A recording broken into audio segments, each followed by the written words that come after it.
This program features live coverage of an African safari and may include animal kills and carcasses. Viewer discretion is advised. We've just watched a male waterbuck head away from a waterhole. Busy standing, scanning the area, and this is Safari Live. Ready.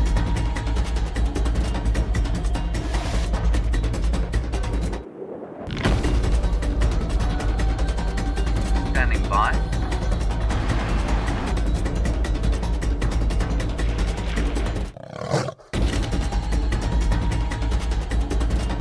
Five, four, three, two, one. You are live. You are live.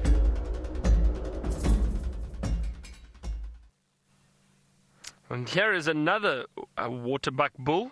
There were two of them, in fact, and they were busy posturing off at one another, trying to stand their ground. They did lock horns briefly, and then they stopped. But welcome, everybody, and good afternoon. It's lovely to have you with us on Safari Live. And my name is Byron, and on camera with me this afternoon is, of course, VM. Now, we're coming to you live from the Sabi Sands up in the northeastern part of South Africa. And we'll see what we can find for you this afternoon. Now, don't forget, we are live, so send us your questions and your comments. Hashtag Safari Live via Twitter is how you do it. And we'll hopefully get through most of your questions, and we always enjoy hearing from our viewers, and it does help us a little bit too. Now, as I said, these two male waterbuck were busy having a bit of a standoff. I think they just had a drink. They moved away from the dam, which is off to our right. We're going to drive past that soon. But two very big male waterbuck, just having a bit of a standoff. And it's always nice to see these beautiful large antelope with that very prominent white ring around the rump. A nice start, something different to the start of the show. You can see those horns, how they curl forwards like that. Probably one of the hairiest antelope out here. They do have fairly shaggy coats, especially around the neck area. Their coat is quite long. Suppose them and the Inyala. And they've also got, the male Inyala have got fairly long shaggy coats. Oh, they're just moving off through the thicket there now. As I said, this is the little dam, the little waterhole that they went and drank from. It's Treehouse Dam off to my right. So we're going to continue. Of course, we've got Megan in the final control this afternoon with us, and unfortunately, it sounds like our team in the Mara have experienced some technical difficulties because of bad weather. So it may just be myself and VM out this afternoon for Safari, which is okay. So I'm going to do my best to entertain you for 3 hours. Oh. It's gonna be interesting. It'll just be, I suppose it's like a normal game drive for me with guests. Some of our game drives will last 3.5, 4 hours at times, depending what we see. So I'm hoping we find a lot this afternoon, and maybe we'll have a few different animals.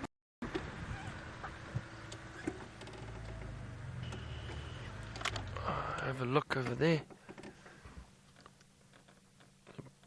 Beautiful little steenbok.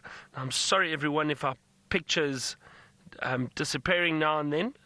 Just going through a little bit of a dodgy signal area, but I think it'll be fine from here on.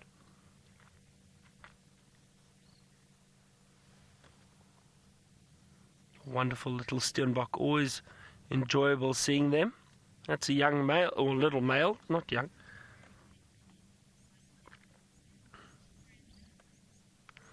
Brenda, you asked if antelope lose their teeth like the elephants do. Brenda, I'm just trying to think now. I don't think they do. So obviously, Brenda, and for those of you who aren't sure what she means by the elephant, and like the elephant lose their teeth, the elephant, what happens is throughout their lifetime, they grow teeth that replace the teeth that get worn down. So they go through about 6 sets of teeth throughout the lifespan of an elephant. That's generally why the elephant lived to an average age of about 50 or 60 years old. Because as the last set of teeth wear down, they struggle to feed, and often they die from old age and not being able to get all the nutrients and food that they normally would feed on.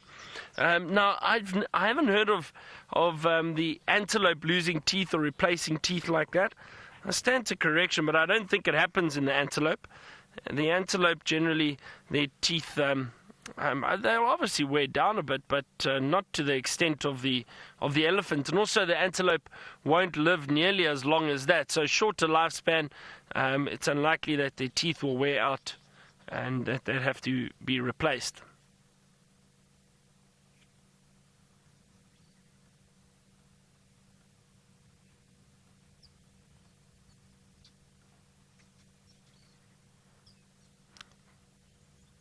It's a nice warmish afternoon. It's a bit cloudy. There's a few clouds around. I'm not sure if it's any concern for rain. I don't think so. It doesn't look like it. But just a nice cloudy afternoon. And it's about 25 degrees Celsius or 77 degrees Fahrenheit, somewhere around there.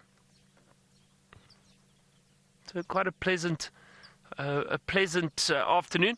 VM, I've just spotted a very beautiful bird, and I don't know if our angle is okay, just up here at the top of the tree.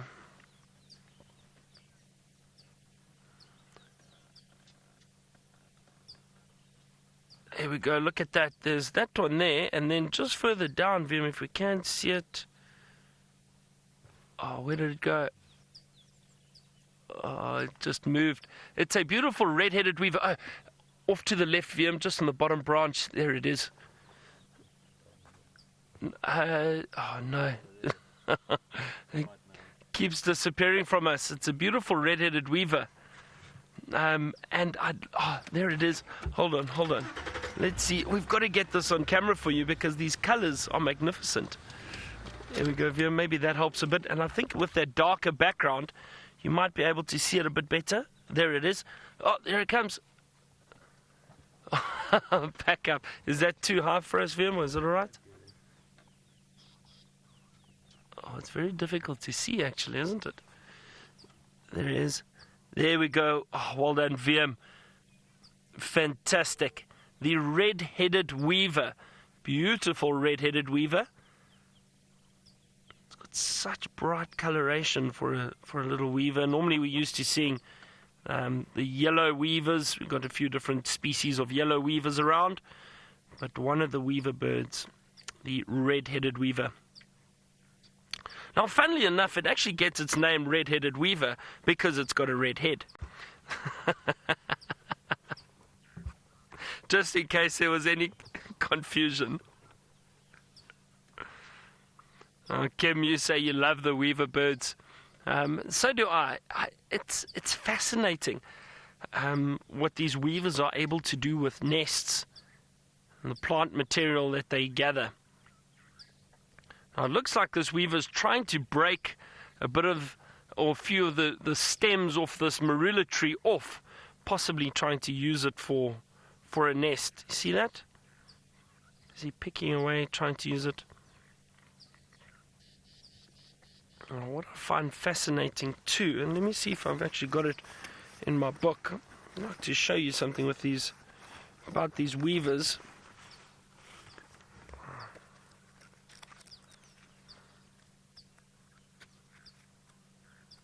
And I know a lot of you enjoying this beautiful bird. It is lovely.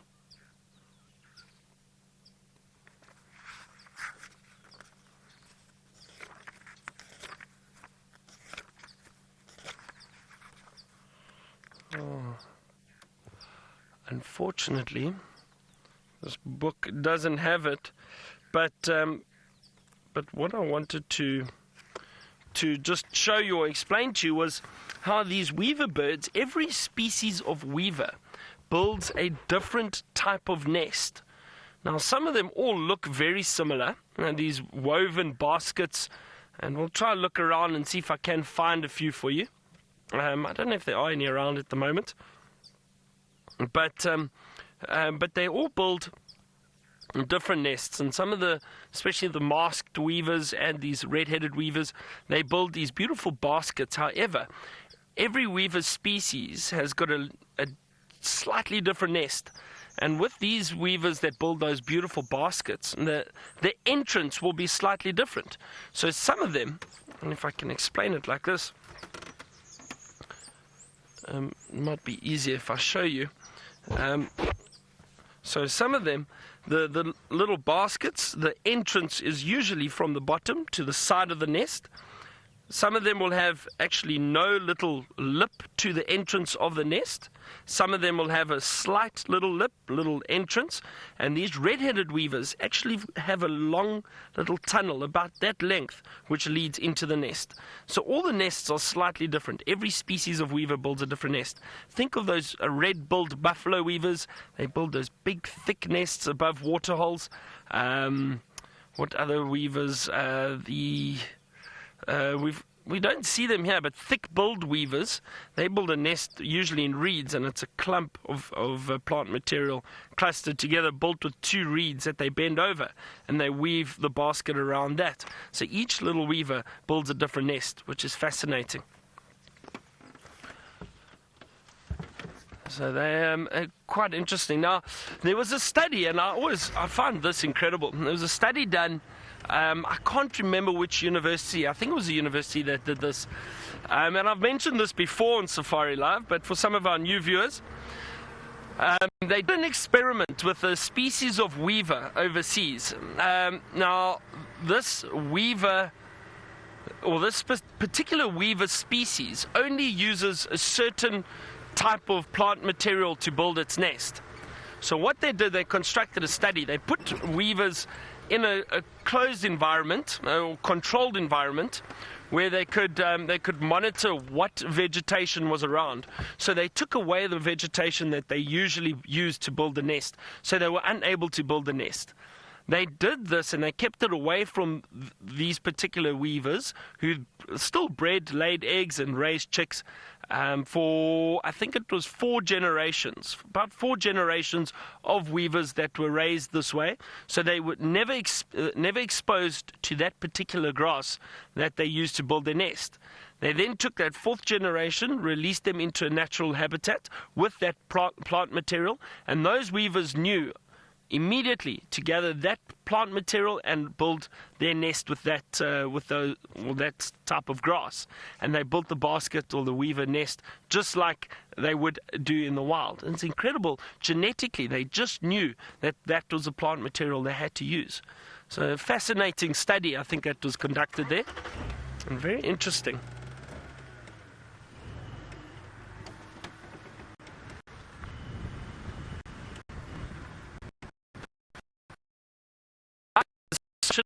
It's actually the male weaver, male of the species that builds the nests, not the female.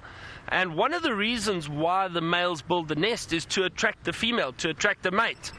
It's just like, it's basically the impressive hope will attract the female. Now, interesting enough, some of the weavers, birds, if the females see the nest and she's not happy with it, she'll tear down the nest, break it apart, and the male has to start all over again. So not very friendly.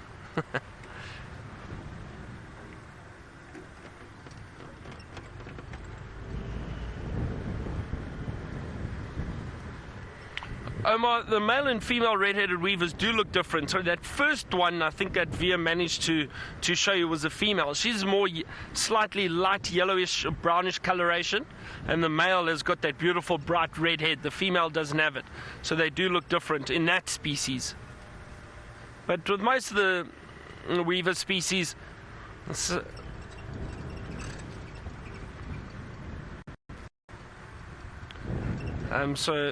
some of the birds,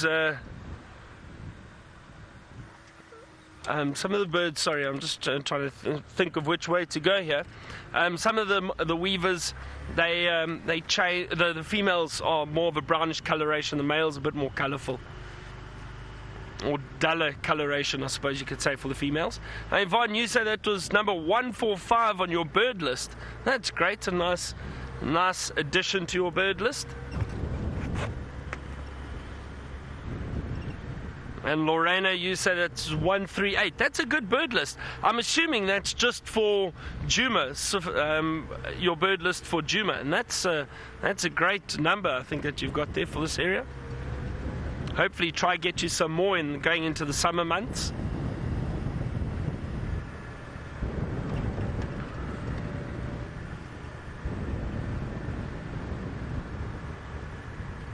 Space Chief, you asked about any interesting birds that migrate here seasonally. There are a number of interesting birds that migrate here throughout the year. Well, not throughout the year, that during the summer months. So now October, November, December, start getting all the migratory species returning to southern Africa. And the reason for that is the summer months, they come down, they breed, it's warmer, there's a lot more food for them, there's water, good vegetation to build nests, so we get all those migratory species returning. And then they'll leave around March, April next year, they leave and fly north for our winter. So they're going in search of warmer climates. Now, some of the species include some of the kingfishers, the woodland kingfisher, which is beautiful, all the cuckoo species, or most of the cuckoo species, which are always great to see. Some eagles, like the Wahlberg's eagle. So there's a number of bird species that migrate. Those are just some of the ones that we see quite regularly down here. But there are a number of species of birds which migrate throughout the year, or well, in summer. So the best time for birding in southern Africa is the summer months. That's the best chance you have of seeing all the birds. Most of them, in fact.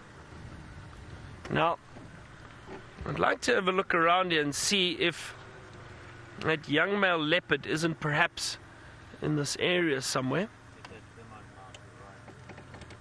Was he around there? Okay, let's have a look around here.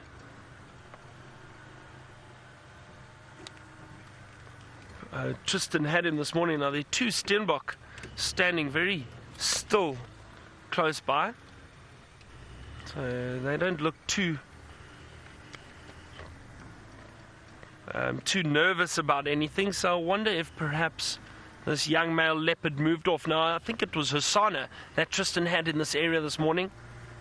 He may still be around. However, it did start warming up a bit today. So I wonder if he didn't go and look for some shade somewhere. Maybe headed down towards the Mulawati, the drainage line.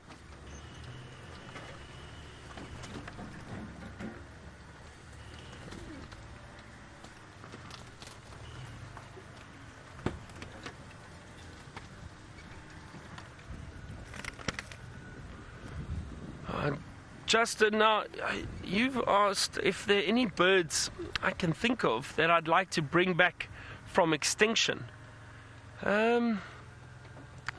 Justin, I'm trying to think. I don't know.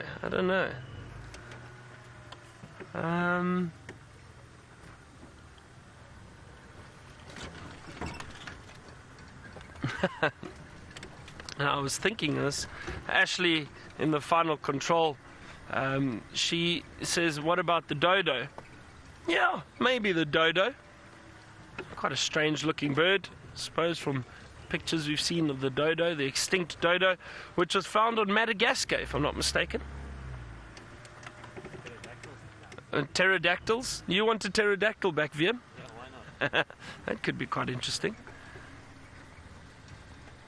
So I'm just having a good look around here. I'm checking the shady areas.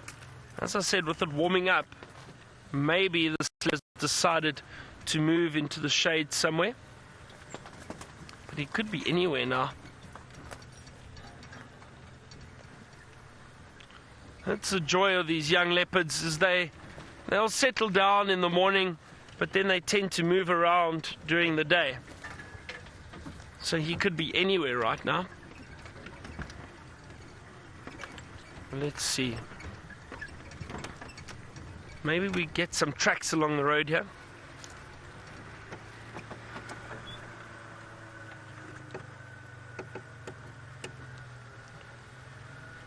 got to check quite carefully to make sure we don't miss anything.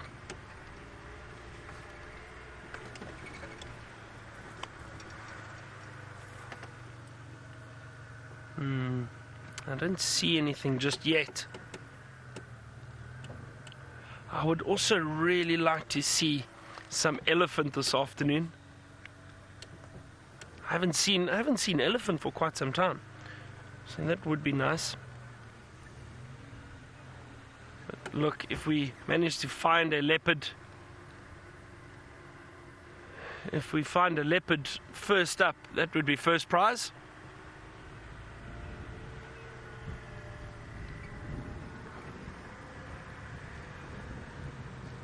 Chat Noir, saying any sort of cat sighting on this fine day would be great. I agree. It would be exciting. It would be wonderful.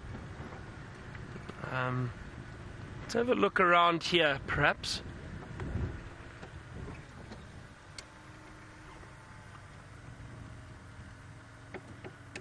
Just see, maybe he's moved down to this waterhole.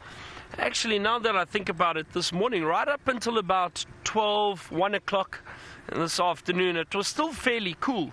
It was overcast, coolish weather, so that would just be perfect for a leopard to move around.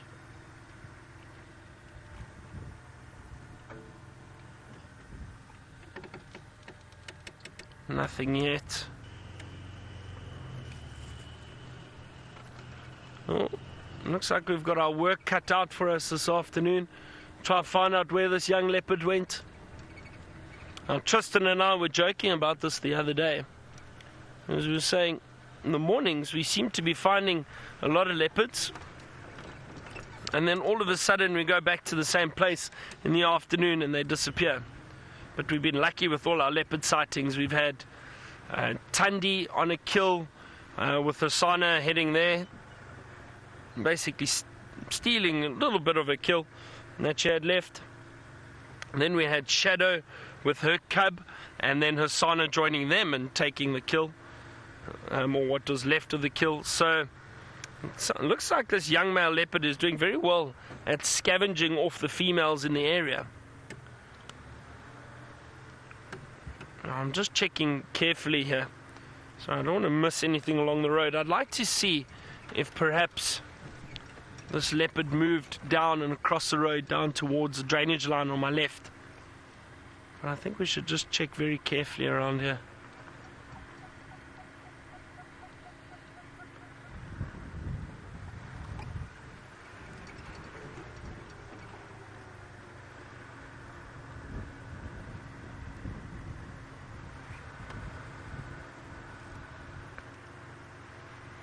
I hope all of you are having a great week so far, middle of the week. So,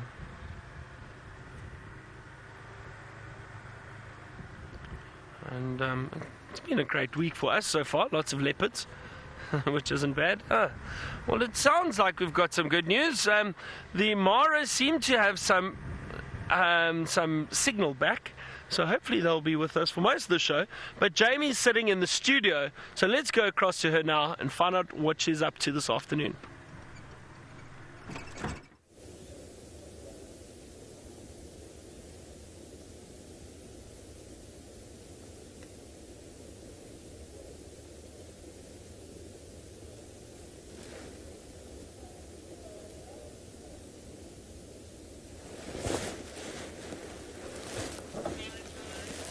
A very good afternoon to all of you, and welcome. As you can see, we have had a little bit of rain this afternoon, and by a little bit of rain I mean an enormous amount of rain. So my name is Jamie, and this afternoon Jeandre will be on camera with me on those rare occasions where you do see me. But I'm sitting up on top of our escarpment, on top of the Olololo escarpment, looking down across the Mara Plains. Now what you're looking at in front of you is where the water collects from the little river that runs next to or close to our camp, right down to a little dam, and then all the way down the escarpment. And if you look a little bit to the right, first of all, that's a main road. Now, I'm hesitant to touch the setup of this mountain camp.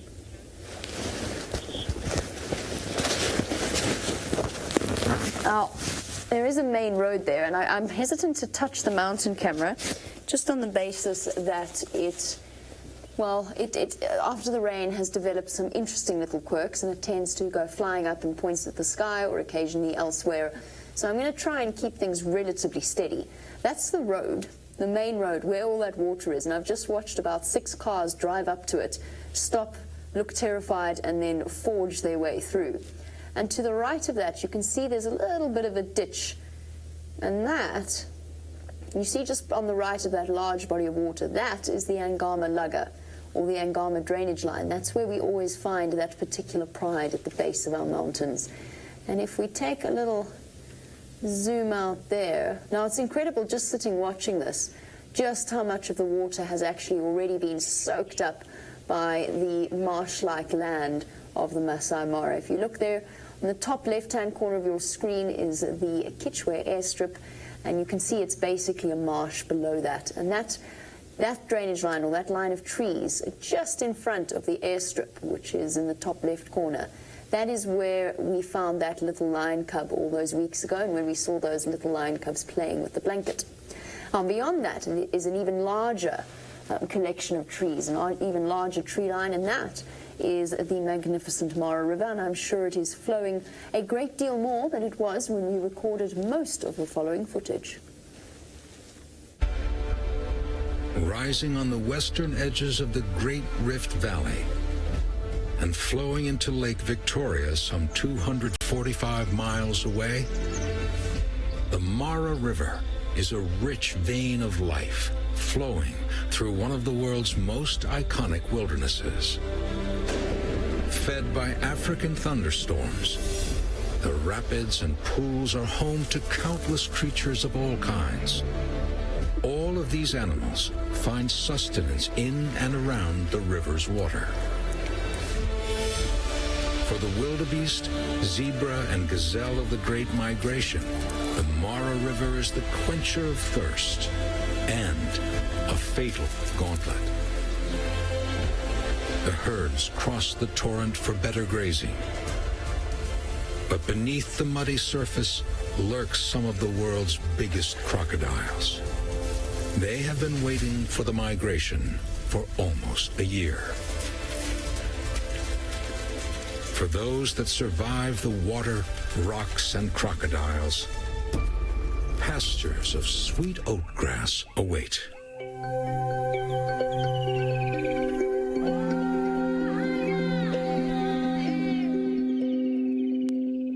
It's great that Jamie will be joining us this afternoon too from the studio.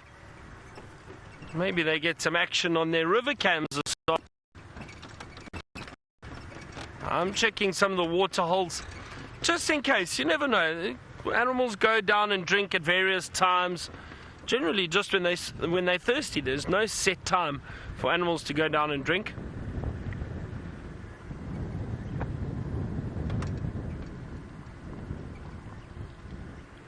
I haven't had any sign of that leopard though. What I'm going to do is I'm going to head back to that little pan where Tristan had that leopard this morning and just have a good look around there. See if I can work out exactly which direction he went. I was secretly hoping that he would just still be lying there and it would make it a lot easier for us to find him. But that's not always the case. And like I say, it was nice and cool this morning, so that leopard could have been moving around for a few hours after drive. See if there are any interesting birds around here, perhaps.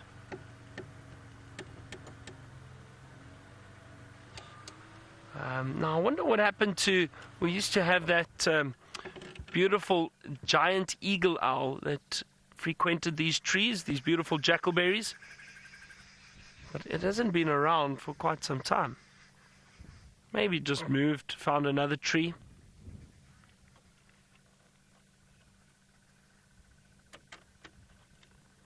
I didn't do it. You asked if there are any kookaburra birds here. No, we do not get kookaburra birds in Africa. That's only in Australia. So we don't have any kookaburra birds.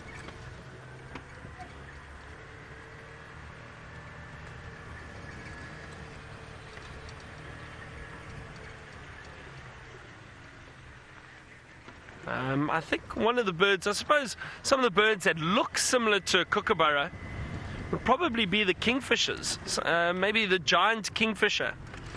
Let me show you a picture of one quickly. Hold on, let me just stop over here. It's a bit flatter. Let me just find it for you. So I would say that giant kingfisher probably is the closest looking bird we have to a kookaburra, but we do not have kookaburras out here. Here we go. There's a giant kingfisher. Now look at that beautiful bird. Now we may need to get somebody to Google an image of a kookaburra for us, and maybe they can tweet it so you can see the difference. But I would guess. Now I've never seen a kookaburra. I've only seen a few images, but I think that's what they look like, all the way down under in Australia, mate. I've seen a kookaburra. Have you seen a kookaburra? Huge. Really, they're big. Yeah. Oops. Vim, some of them get to about this size, don't they? The one I saw was about that big. Was it about that big? Yeah. Okay. So maybe that's a bit over exaggerated, but I don't know. I think some of them, but that big, that's a big looking kingfisher, I suppose. But we'll see. I think that's the closest bird we have that looks like the kookaburra, the giant kingfisher.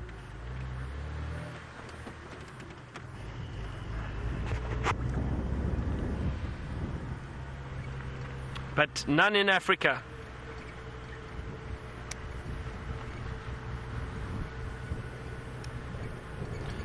Phil, I'm trying to think if I've ever seen peregrine falcons here in the Sabi Sands.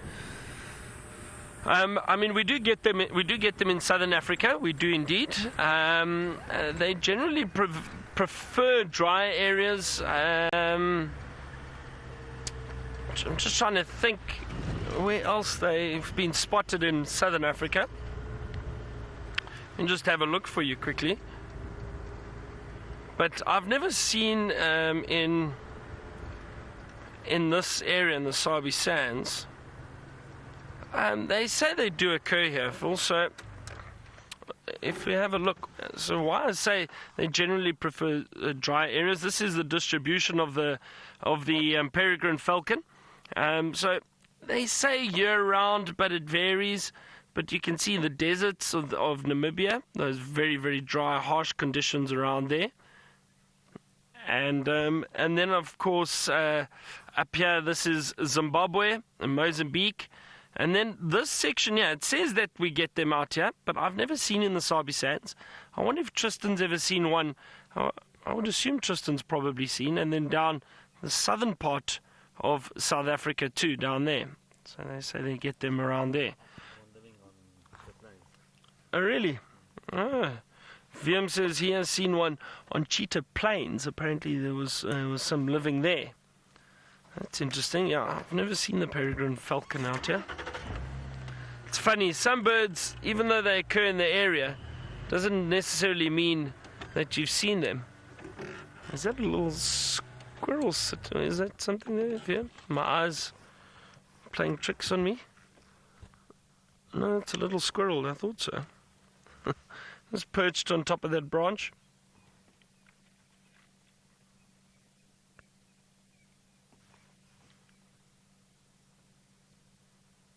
I wonder what that squirrel is doing up there.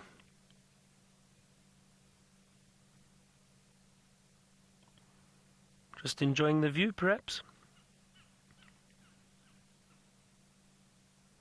Now, occasionally, I mean, especially in the mornings, you do see squirrels coming out of their little burrows in trees, in the holes. They will come out and stand on branches and basically stand in the sunlight and warm themselves up. So maybe that's what that squirrel's doing, trying to warm up. Trying to get some sun rays, although the sun has disappeared behind some clouds now, again. As I said, it is quite a cloudy afternoon.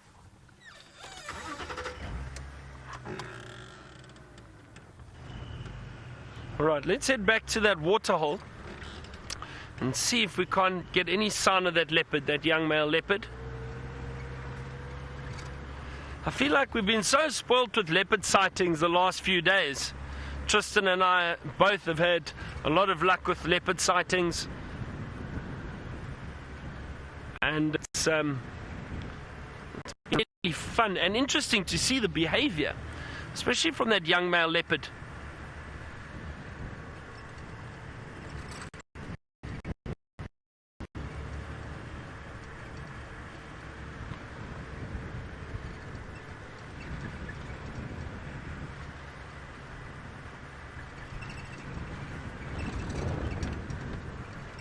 Also just checking this drainage line very carefully.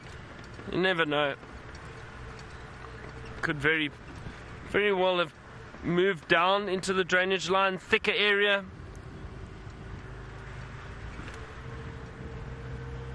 Okay, well, I'm going to head back to that pan quickly. Let's go back across to the Mara, and Jamie is sitting in the studio. And let's see if there's any luck on those river cams this afternoon.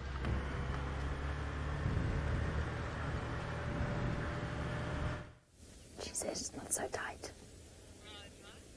Okay, so we might actually have caught that little moment of me telling Jean-Ray to zoom out slightly from my nose. But there's something actually quite serious that we have to discuss, because I know a lot of people have been asking about it. I haven't been on drive since, but it's something that we do need to mention, we do need to talk about. So obviously yesterday morning, at the end of the sunrise safari, Craig and myself bumped into a brand new baby elephant that then took her first steps while we were sitting there watching. And we did go live with it, and we went live on Facebook.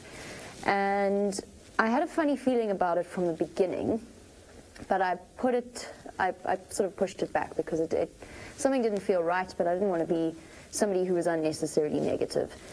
Unfortunately, we sat with the baby elephant for the entire time, and unfortunately that baby elephant didn't make it. The vet was called, the vet didn't make it in time.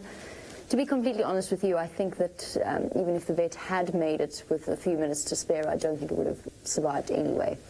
I think it was past the point in terms of dehydration. It's something that we're going to discuss, and there's a great deal of footage that obviously you guys haven't seen, that we, in terms of the baby standing up and so on.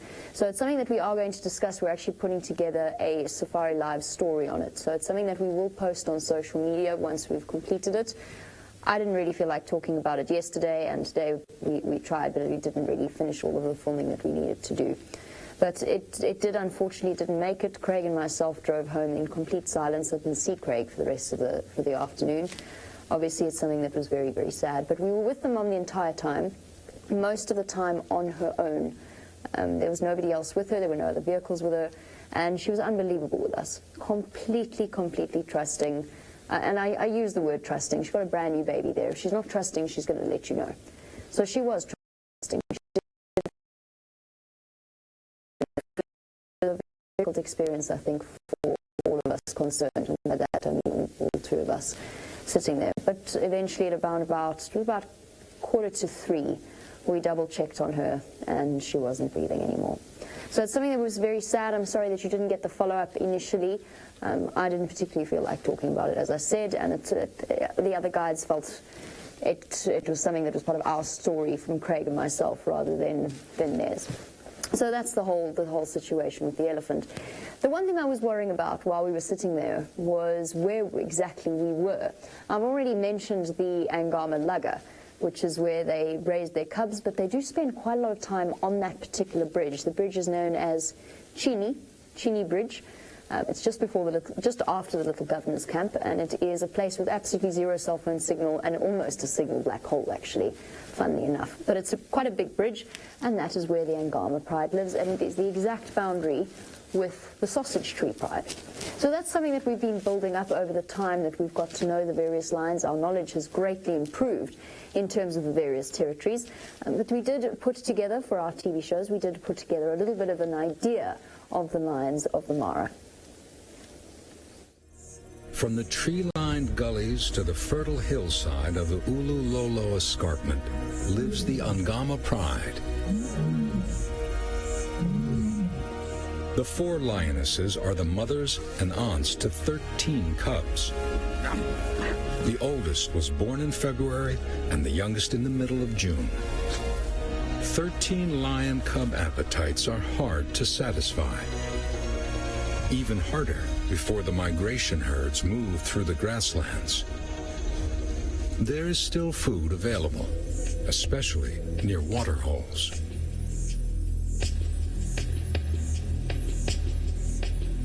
Tall grass gives cover to the perfectly camouflaged cat. The breeze masks her scent and the sound from her paws. Her meal is wily and wary. This hungry mother will have to try again. While the lionesses are out hunting, the cubs are under constant threat. Danger lurks when they come out to play in front of their enemies. Persistence pays off. Despite the meager pickings, the lionesses manage to feed the cubs. Soon, the migration herds will arrive, and the Angama pride will feast off an abundance of food for months. I can't believe how much some of those cubs have grown since we recorded all of that footage that you just saw. It's unbelievable. The little Angama cubs are now easily double that size. The Sausage Tree Pride cubs look, the 2 older ones look almost sort of adultish, sub-adultish. It's amazing how time flies. When I think back to when I first arrived, and the Angama cubs were basically just a rumor, you know, that for those first 2 litters. And Jandre and myself actually were the very first people to see the final litter of Angama cubs. We were the first people to see them with Sophie Darlington. It was very special indeed. They were terribly, terribly sweet. So there you go. You've got an idea of the different lions. We are actually going to be continuing to expand on our knowledge of the... Oh, sorry, my earpiece has gone for a walk. We are going to be continuing to expand on the information that we've got and share all that information with you. It's been an adventure. A confusing one at times because, of course, we get different descriptions of which lions are where, and one group of guides calls them one thing, and one group of guides call them the other. So it does get a little bit confusing. But the Angama Pride and the Sausage Tree Pride I've spent the most time with. And in fact, I spent the most time with the Angama Pride up until we got started with our TV series. And I think it's going to be really wonderful to spend, now that we've got the opportunity to spend a bit more time on the other side of the river, get to know the Black Rock Pride, well, I think we've already started, but get to know them almost as well and watch the 9 little cubs grow up in the way that they will. I think that's going to be truly special indeed. I know that the others have been trying and battling the elements. I don't actually know if the storm on the one side or the other side of the river was as bad as it was here. I can only imagine that it was.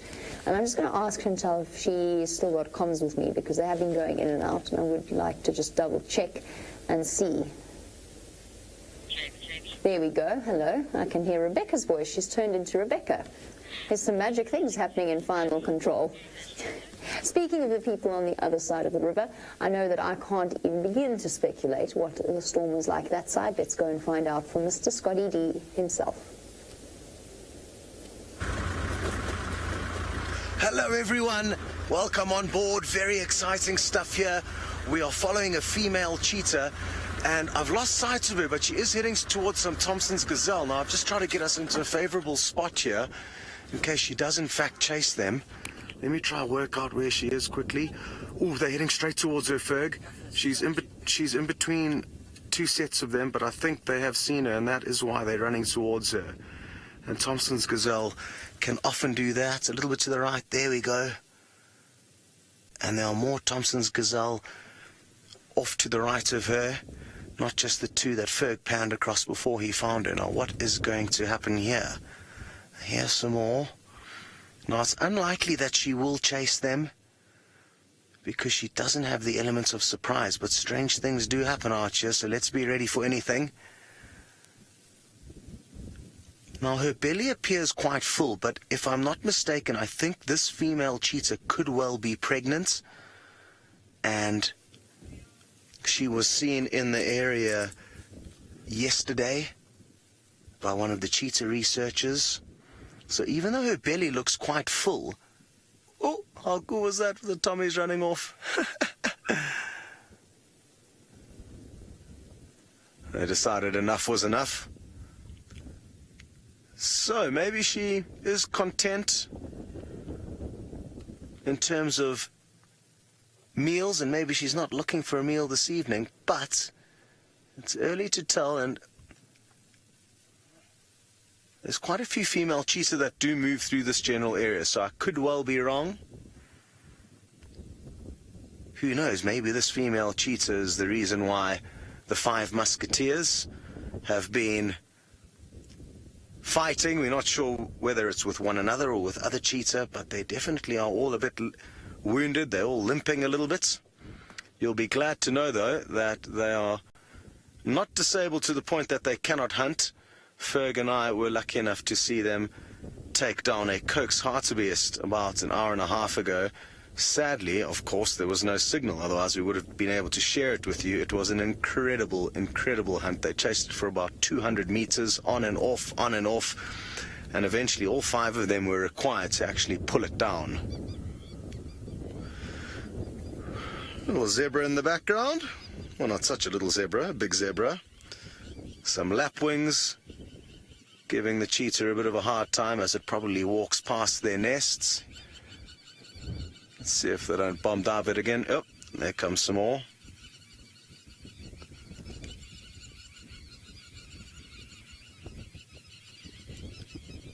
Oh, they've called in backups. What a beautiful scene this is. We've got a nice low angle, and it looks like she's going to possibly even be silhouetted shortly if we're lucky. Look at this. What a scene. Hello, Kaylin. You would like to know how large is your average cheetah? Well, your average female would be around 30 to 40 kilos, and your average male probably between about 40 and 60 for a big one. So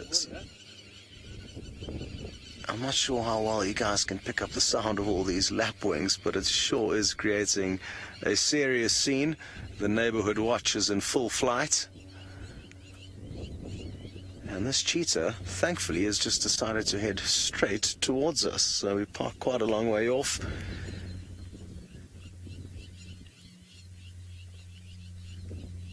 Wonderful, wonderful stuff. Well, what a pleasure it is to be able to leave 5 cheetah who have just made a kill, to be able to find another one on the move, only a couple of kilometers away.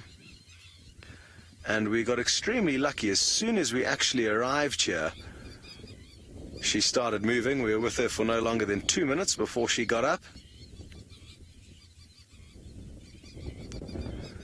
And I hope you guys have been having an enjoyable safari thus far this afternoon. I'm not too sure what you've been up to with the others or what exactly is going on, but it is a great pleasure to have you on board with myself and Ferg. I'm teamed up with today on camera. Oh. This is so cool. Look at this. This is by far the most lapwings I've ever seen mob a cheetah. Yeah, that must... You guys must be getting some great audio, like Ferg says. He's cranked up the volume on his side.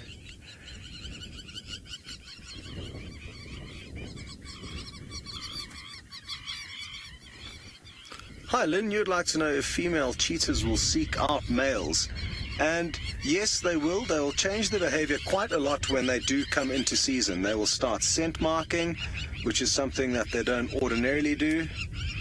They're all the lapwings. And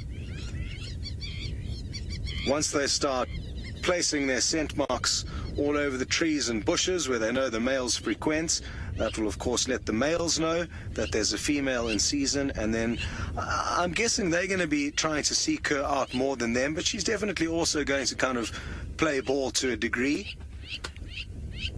But once they get the sense of a female, they are definitely going to be doing their very, very best, especially when she's in season, or only really when she's in season, to try and track her down.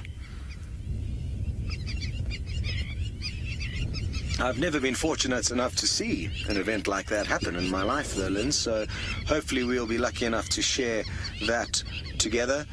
The act of cheetah mating is something that's fairly uncommon to document.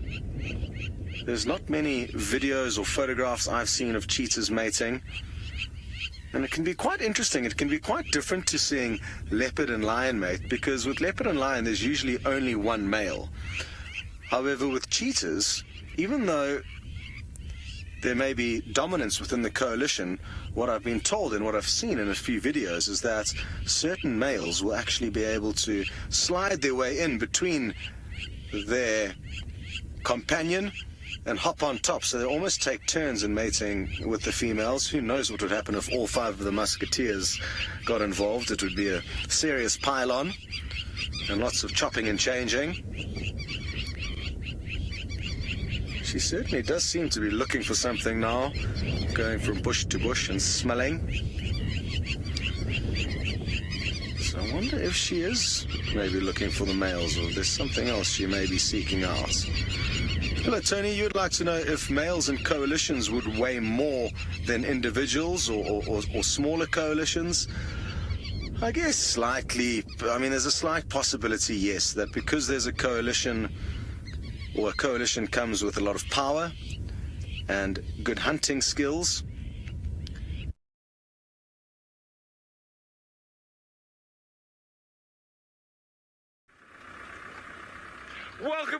Welcome, and I know we're a little late, but it has been quite the safari.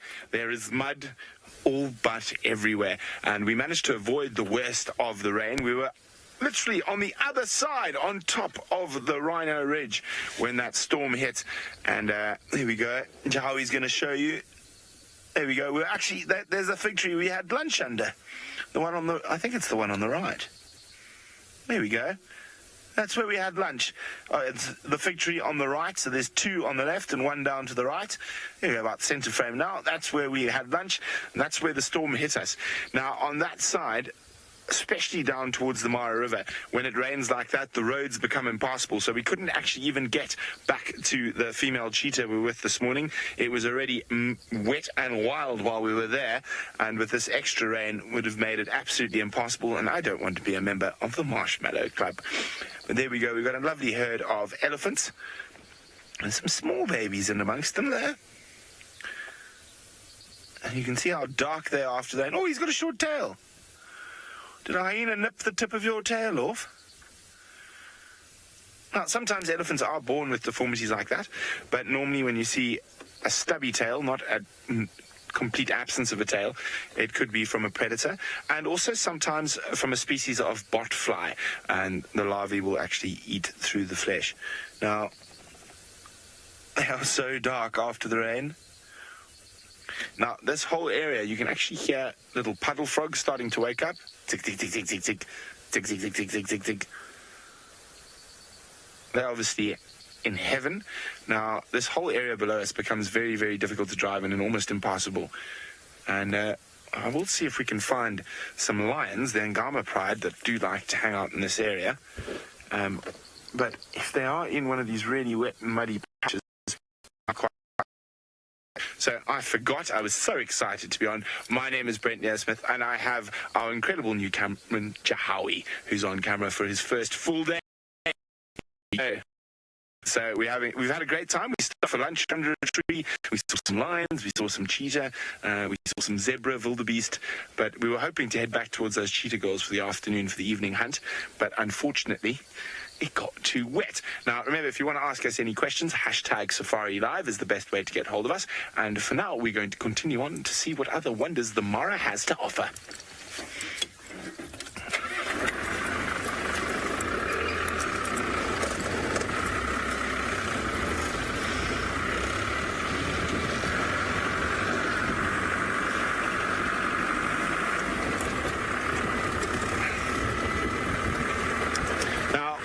the Mara is wet, slippery and muddy. I heard Juma had some rain, but probably not as much. But let's go to Byron to see how full Twin Dams is. So we've just driven away from Twin Dams now. We're in the Mulwati. We've got a feeling this leopard headed down into this drainage line, the one that we're looking for. I'm just going to drive up this drainage line once to see if we can find him. And if we don't have any luck, hold on, what does that? What does that? I think that's a cuckoo. Oh, wait. I think that's a cuckoo, everyone. Let's just see if I can get it there for you. There it is. Let's see. Looks like it's got its back to us now. Obviously, it just moved. It just moved. Did you get a glimpse of it?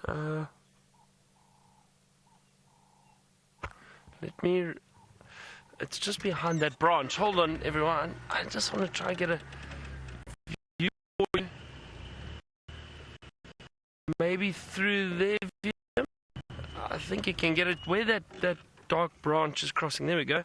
There it is. What is that? Is that a red-chested? Oh, that branch is just in the wrong place. I can't make it out.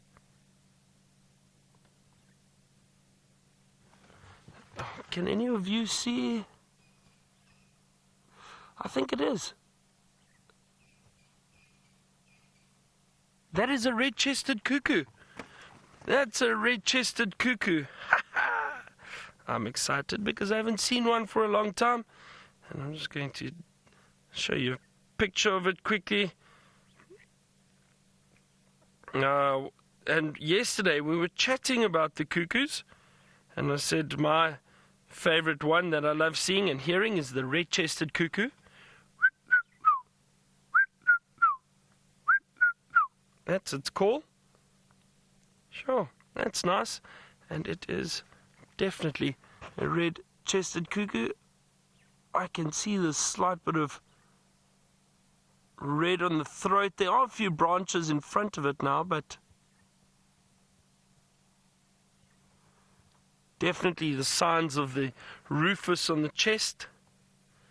You just see this one looks like a younger one, but look here. Let me show you. There you can see it clearly. That very clear barring underneath. And there you can just see that little bit of rufous color on the chest, that red-chested. But look how clear it can get. There, that's a nice adult with a very clear coloration over there.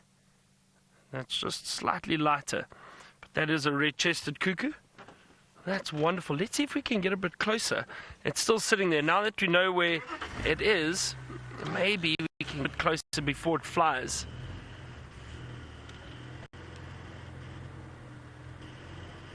Stay there for us, please. VM, is that okay? Without a doubt, a red-chested cuckoo. That's nice.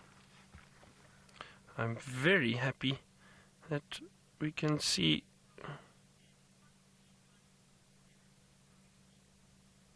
Roshni, you say 131 for you. That's good. Well, I'm glad, Roshni.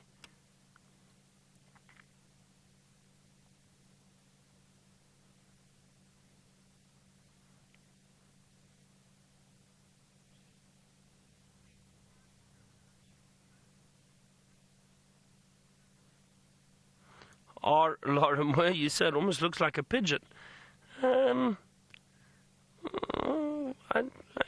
Okay, I don't know if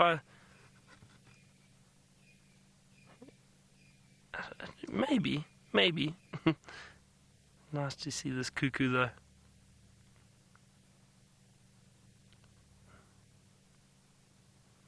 Now there are some other guests coming down the riverbed, so I'll have to move for them.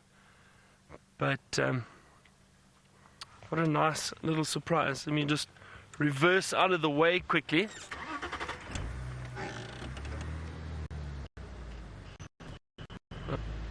Nice that there are other guides in the area, so they can help us check for.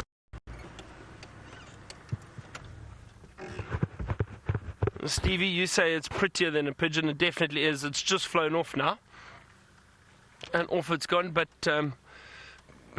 a lovely view of that red-chested cuckoo. Okay, let's go back to Scott with Cheetah, and I'm going to check this drainage line a little bit better and see if we can find out where that leopard has gone. Hi everyone, hello. Well, I'm glad you saw the old red-chested cuckoo with Byron. I don't think you get to see them very often, so that's a good one for him to have shown you. Our lady is just relaxing, enjoying the view, as are we. And who knows what her next move will be. I'm guessing that she is going to get up fairly shortly. She does seem quite alert, not too sleepy. So hopefully she takes us on a stroll. The lapwings have kind of quietened down for now, even though you can hear one or two of them squawking in the background. You'll also notice lots of little black dots in the background. There's a whole bunch of wildebeest over there. Possibly a little bit too big for her, but female cheetahs are known to take down young wildebeest from time to time. It's not easy for them, but certainly achievable. Hello, Pugmaster. You would like to know if female cheetah can run as fast as normal when they are pregnant. And, I mean, I would guess maybe up until the last week or two of their 3-month gestation, they're probably going to be moving at the same speed they ordinarily would be able to. They might slow down ever so slightly when they are fully pregnant, but I'm not sure if anybody actually would have been able to do decent tests on that. Now, what we must remember is that a lot of the predators give give birth to very underdeveloped youngsters, especially if you compare them to the herbivores or the prey animals. And the reason for that is that, obviously, a female impala would rather take the risk on herself to be a little bit heavier and then definitely run slower than she ordinarily would be able to, and then that way be able to give birth to a better developed youngster that can run within 15 to 20 minutes of being born. The same doesn't go for predators. Their young will be blind for the first 10 days to 2 weeks of their life. So they've evolved differently, the predators and the prey animals, and I think we would be able to kind of fairly assume that cheetah are not going to they wouldn't actually be able to afford to lose too much speed, because then it would be too difficult for them to catch their prey.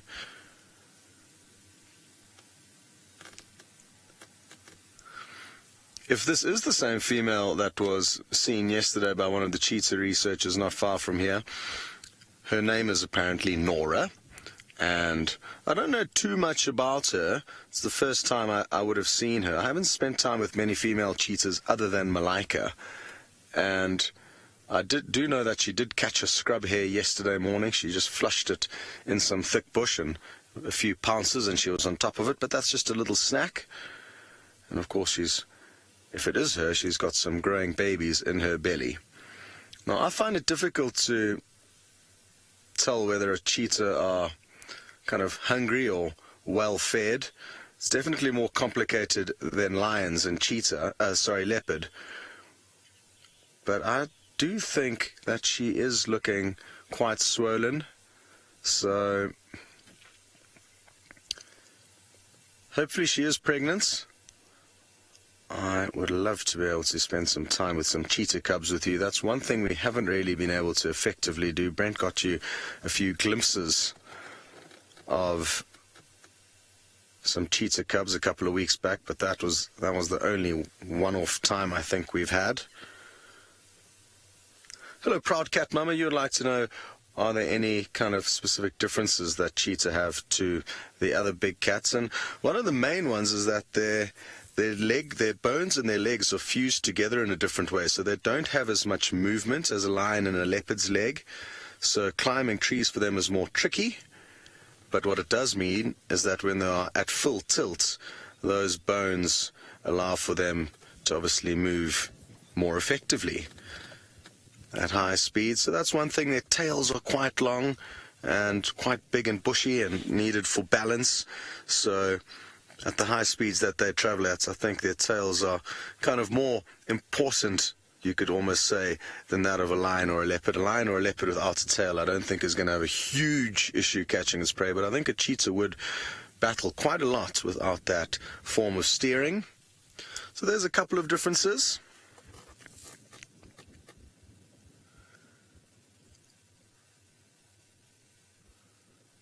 Very, very wonderful.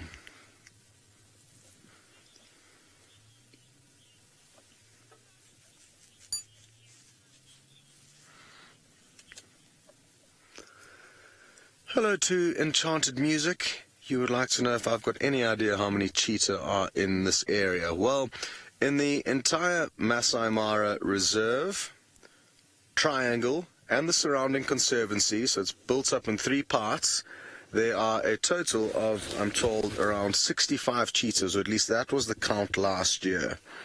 So good cheetah numbers. That's probably in around an area of around 200,000 hectares, possibly a little bit bigger than that, including the conservancies. We've got access to 170,000 hectares of the Maasai Mara, which includes the Triangle and the Reserve.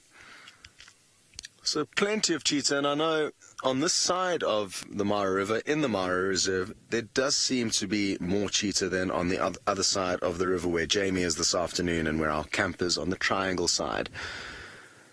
Quite often I've been out here and heard many reports of various cheetahs, although we have kind of tended to focus on the Musketeer Coalition. So don't be fooled. Simply because we're only showing you those males for the majority of the time, it doesn't mean there's not a lot more cheetah moving around.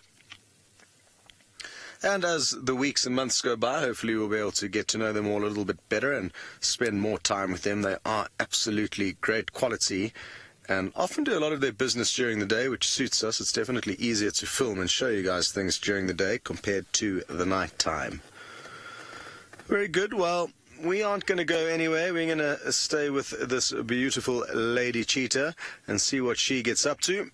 And we're going to send you back down south to Byron to see how his drive is coming along. Oh, Scott, I'm enjoying the drive so far this afternoon. We haven't found that leopard or any sign of that leopard again.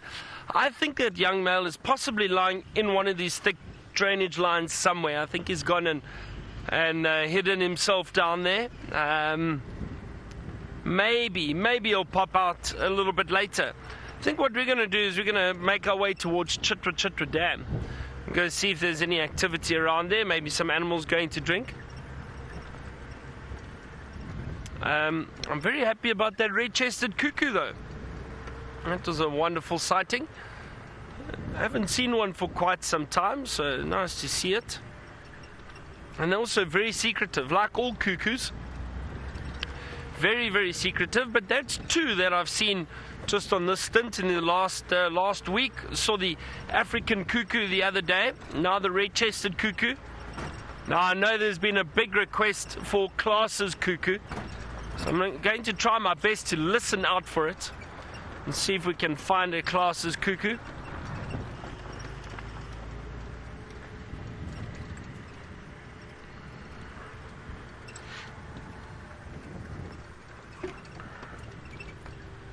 I'm glad Scott has got that female cheetah up in the Mara. I haven't seen cheetah for quite some time. Last time I saw cheetah was actually a few months ago in the Kalahari, in the northwestern part of South Africa. Saw cheetah over there, but I haven't seen cheetah here in Djuma for quite some time.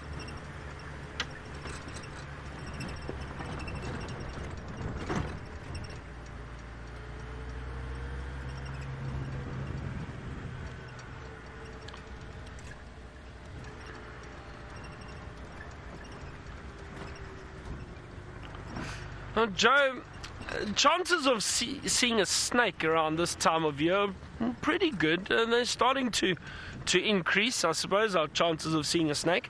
Because it's getting warmer, and the snakes tend to get more active now in our summer months.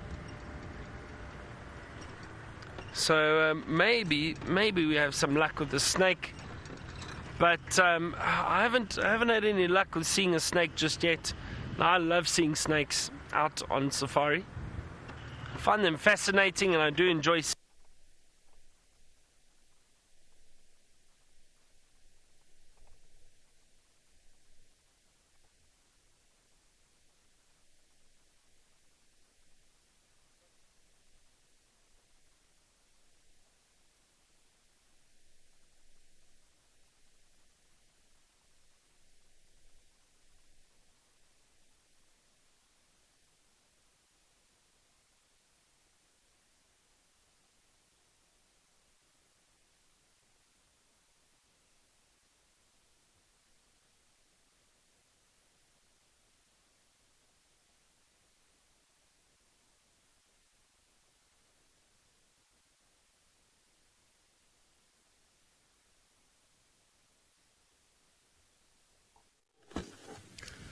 Sorry, guys, it appears that Byron disappeared into a bit of a signal hole. Sorry about that.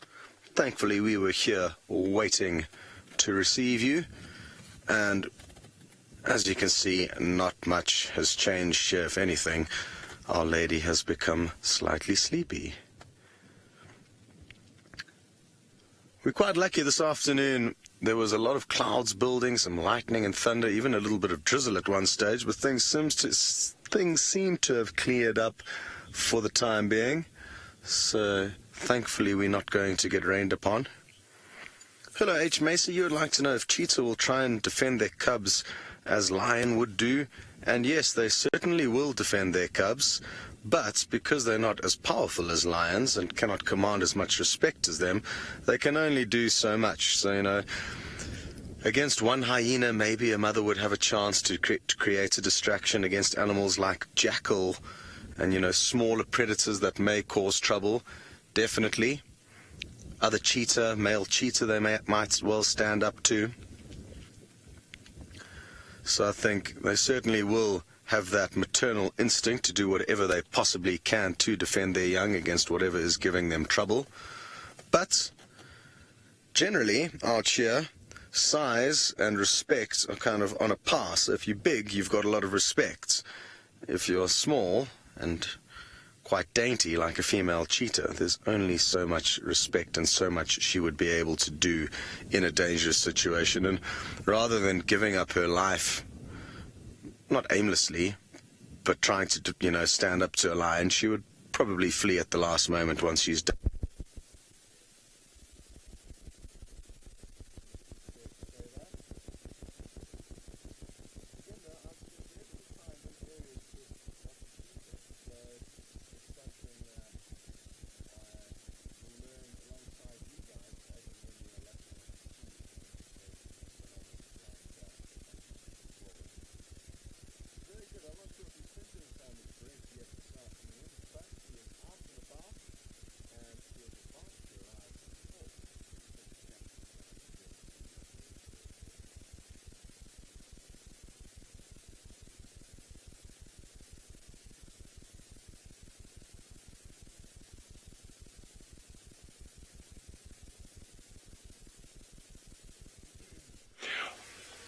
Welcome for a quick crash cut. Unfortunately, Scotty's fighting some gremlins. Now, we've managed to find our way to a very relaxed-looking Angama pride.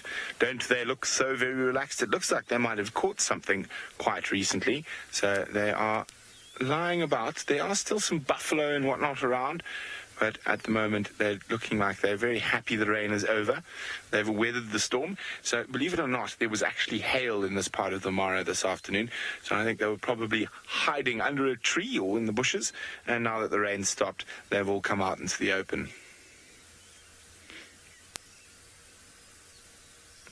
You can hear lots and lots of frogs around. Remember, this is coming to you Mara in Kenya. That lady seems to have smelt, heard, or seen something. I'm going to check with my binoculars. I can't see anything ahead.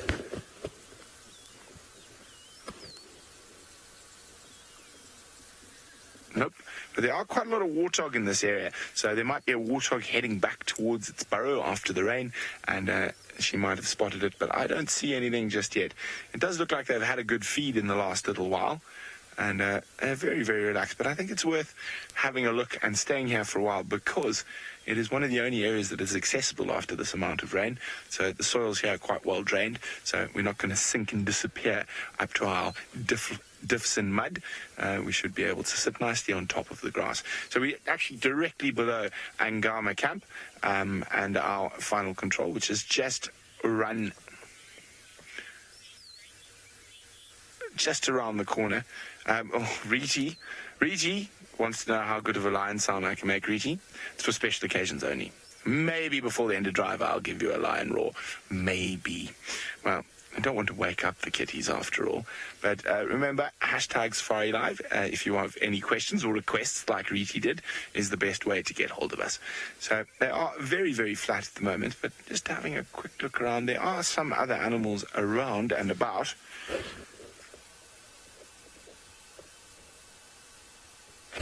Mostly, however, the plain is devoid of life.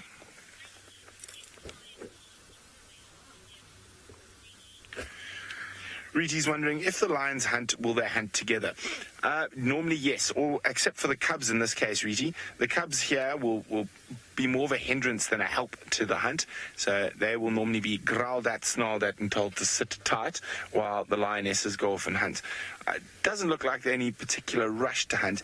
So it's difficult to see if they're really full-bellied. The cubs look quite full-bellied, but that doesn't mean the females will be. So there is always the chance that they might hunt, and that's why we do spend so much time sitting with them, because you never know what's going to happen next on a live safari. And I was, see, she's got quite a big tum. And I was hoping that the cubs should start getting a little bit more playful in this cooler weather, depending on how much of whatever they ate earlier. Oh, there's a cub up over there, Jahawi. Oh, and down again.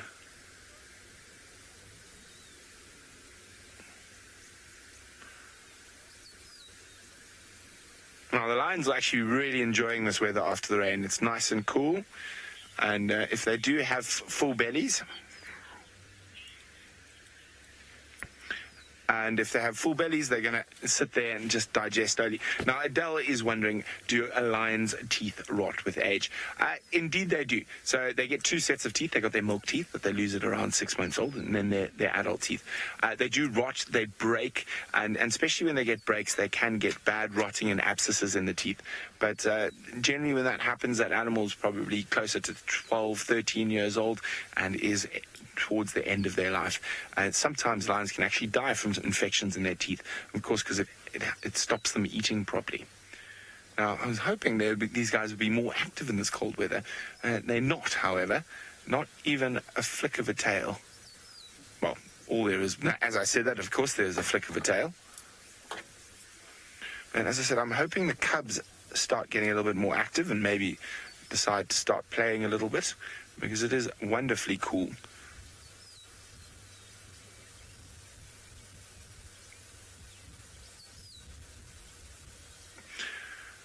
Now, I haven't spent much time with the Ngama Pride over the last while. I'm trying to remember how many cubs they had. I know they had 12, but I'm not sure if they still have 12.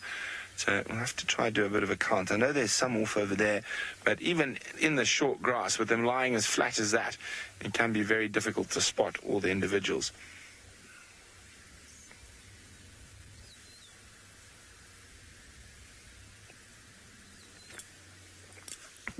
So we got, I can see 1, 2, I'm going to try a count with my binoculars. 3, 4, 5, 6, 7, 8, 9. I can definitely see 9. Now, it could be that the youngest cubs might have been left somewhere to hide, or they're just lying very flat and I can't see them at the moment.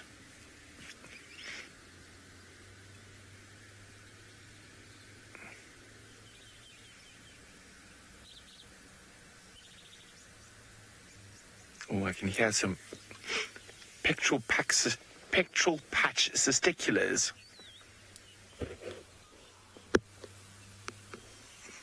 Now, we're sitting with the biggest feline predator in the Mara.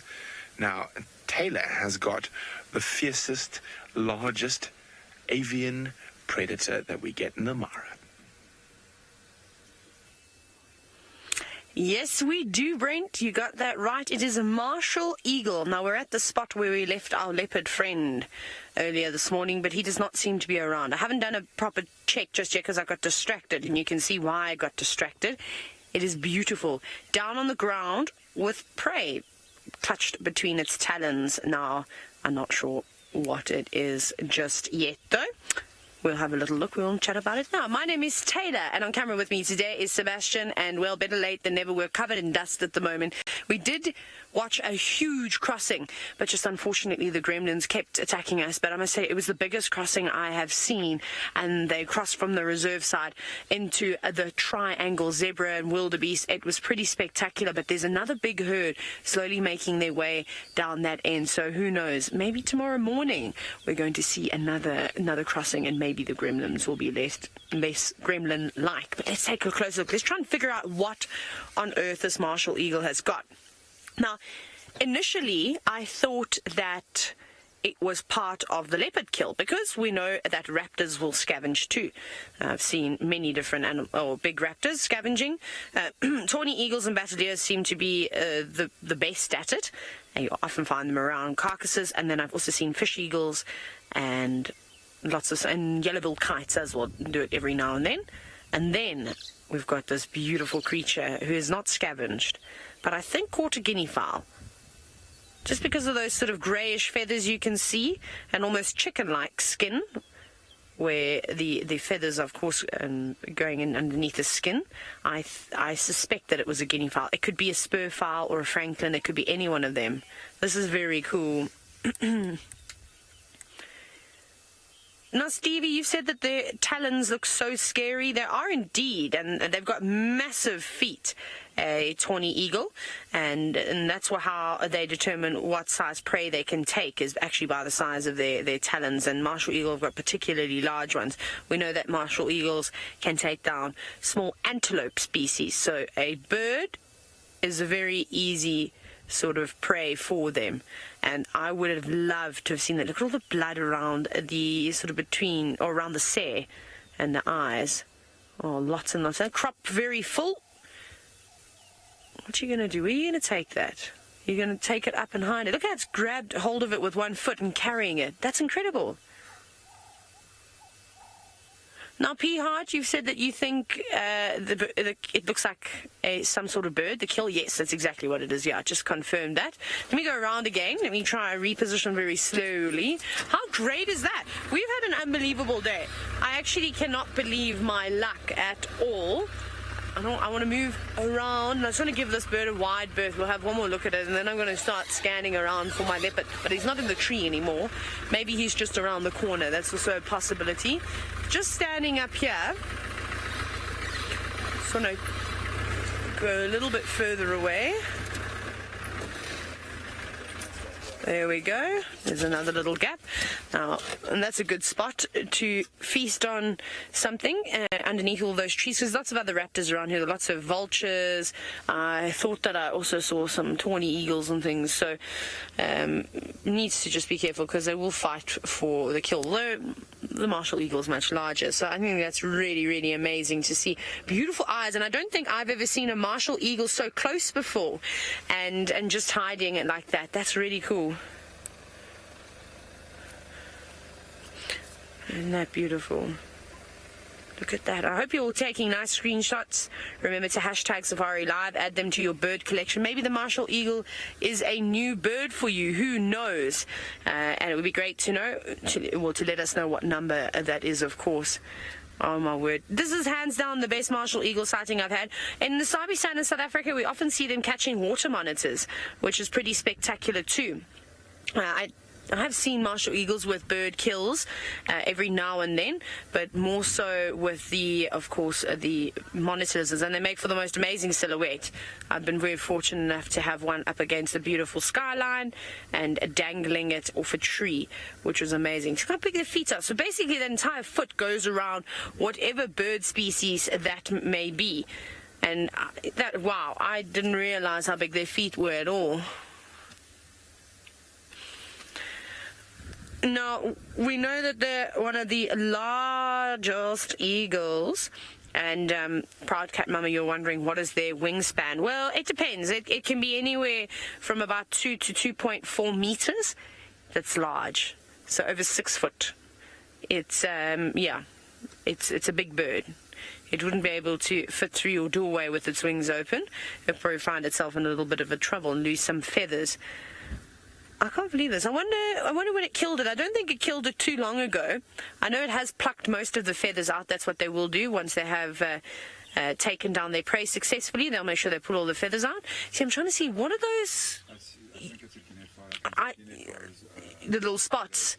You know, you see there's the leg of the bird, that obviously we're looking at the martial eagle legs at the moment and their talons, but you can see just down to the left there's some white speckles, and we know that, well, the helmeted guinea fowl are black and white. So I think that it is most certainly a guinea fowl. Now, Ashley, you said that this is number 50 on your list. Congratulations. That's very exciting. It's a good round number. Ashley, hopefully over the next couple of days we'll be able to add some birds to your list. Today, I was relaxing and editing some pictures, and I basically just sat very quietly, which is unlike me. And the only reason why I could sit so quietly was because it was the most beautiful chorus. It was just before we had some rain and big winds, and all the birds were chirping away. There was a grey-headed bush shrike bobbing about right outside my tent, actually, trying to catch all sorts of things. So that was really cool. Sorry, you might hear some vehicles. They're just pulling in very closely. I think they're trying to figure out what we're looking at just under the bushes. Like I said, there was a leopard here, but I can't see the leopard anymore. I don't know where he's gone. He was being pestered by the hyenas, so it wouldn't surprise me if he's just moved off. So maybe this martial eagle came in to see why there were so many vultures around and probably didn't find anything left, considering there were so many of them, and the hyenas were here, so they would have eaten that carcass and then went, okay, fine, I'll just catch one of the guinea fowl that are moving through this area. Amazing.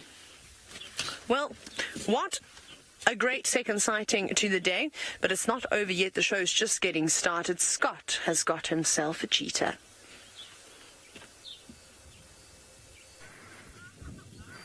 Well, that is something that I would love to be able to share with you guys. A martial eagle plucking its prey, not necessarily out of the sky, often off the ground. And interesting stuff over there with Taylor. One day we will get lucky enough to show you a predatory bird doing its business, but it's going to take some time and a lot of luck. So, our lady seems to kind of be waking up a little bit again. It's quite a cool evening. I'm adding on the layers, so that may tempt her to move to keep warm. Although she's got a nice fur coat on that I don't have the benefit of.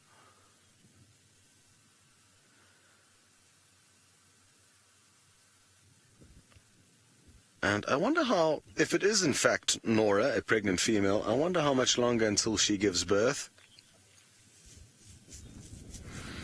Hello, Riti. You'd like to know at what age will cheetahs become independent? Well, it all depends on the individual. Just like us as humans, some kids take a lot longer to leave home than others, and it's no different with cheetah.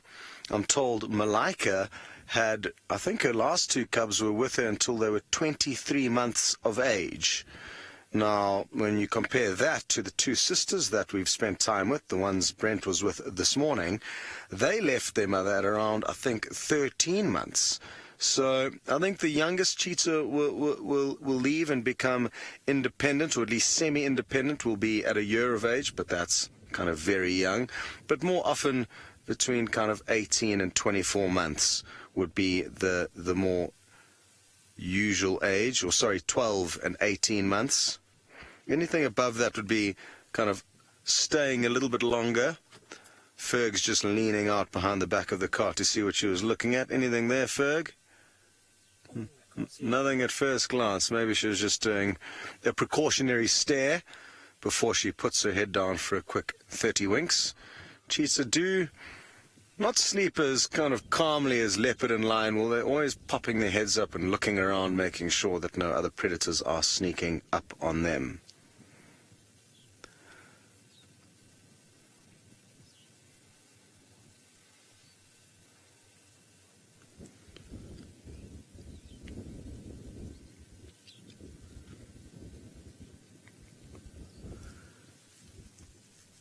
I wonder what ended up happening with the Musketeer Coalition. For those of you who have just joined the safari, there were 5 cheetah that make up the Musketeer Coalition that made a kill earlier on today, a Coke's hartebeest.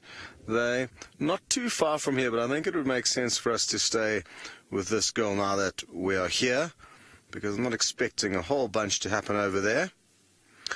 There's been a news bulletin from Byron in the Sabi Sands. It appears there is a migration of sorts underway. Go and enjoy. Indeed, Scott. We have our very own migration going on right now in the Sabi Sands. Wildebeest migration. They are heading from east to west. Across Philemon's dip almost. And nice to see the wildebeest back again. Look at that, very playful. It's on the young wildebeest. Now the reason these wildebeest are back, I assume, is because of all this green grass around at the moment. The short green grass that has popped up over the last week. So nice to see a small herd of wildebeest returning. Maybe soon we will have some more zebra. And it'll be nice to see them on the clearings again outside of camp. I think another few weeks, a bit more rain, and it's going to look very lush, and we're going to see all these animals back here, the herds of impala, also all littered across the clearings. But this is a nice surprise. Sorry we lost audio earlier. I think our batteries just died, but it's all sorted now. We still haven't had any sign of that young male leopard. I'm just going to do a quick drive past in that area again.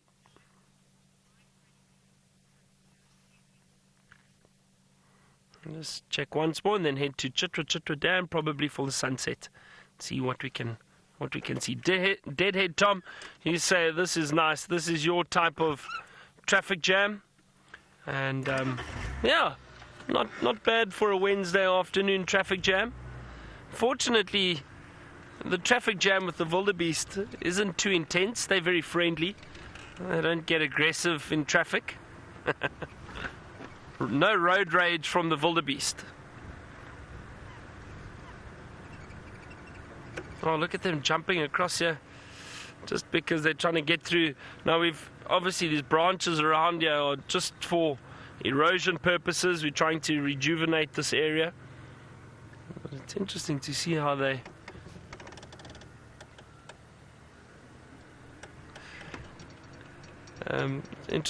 jumped over them, watching the thorns and that on some of those branches. Eric the poet, you say it's great to have the gnu's on Djuma. So great gnu's to have the gnu's back on Djuma. I had to do it.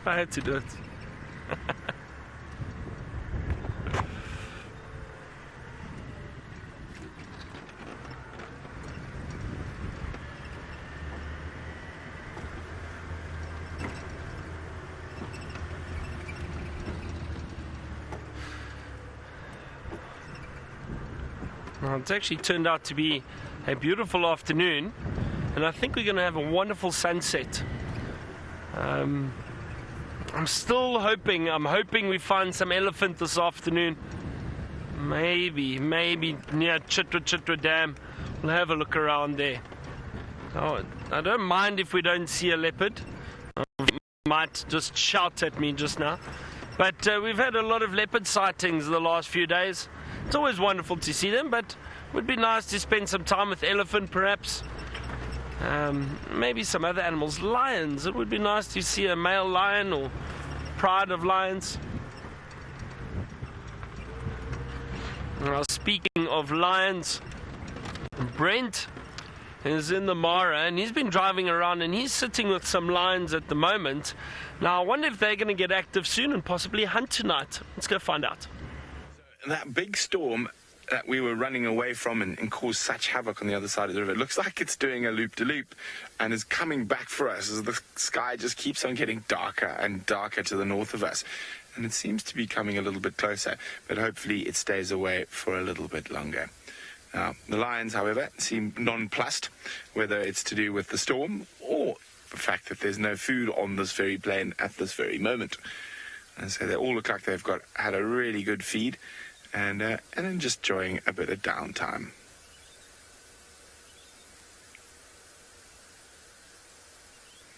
We might take a little bumble around, have a look, see what else is about. It's often black rhino in this area, as well as ellies and buffalo. So I think while the lions are napping, we're going to go for a little wander, and we'll come back and check on them in a little bit.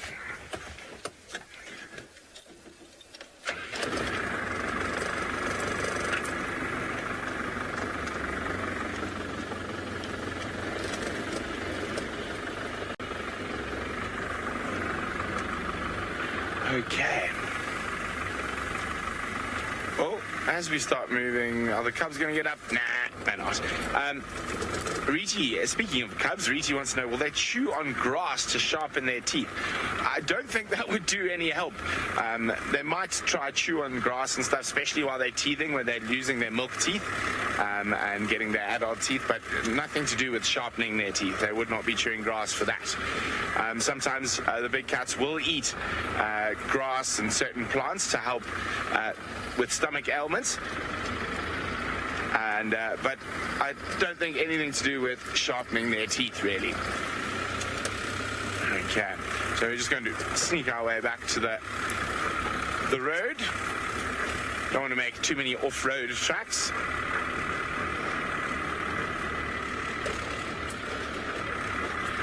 I do always wonder what's happening in this forest to the left of us. So we're going to cruise past the edge of the forest, see if we maybe even find another spotted cat, a leopard in the forest. But while we do that, let's go across Scott, who's got a reclining cheetah.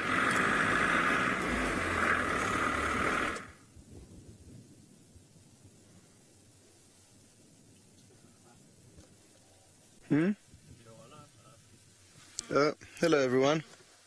I forgot to plug in my earpiece, so I had no idea that we were going live. Thank you, Ferg.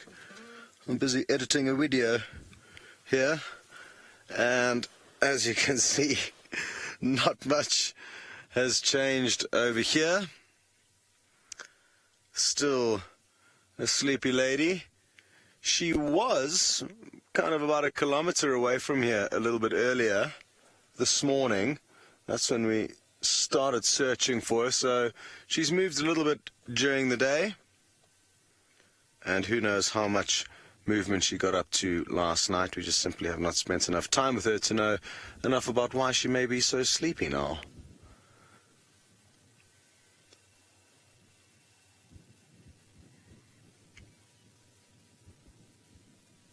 We're very lucky this afternoon that there's not too many other vehicles out, so we're enjoying the sighting all alone for the time being.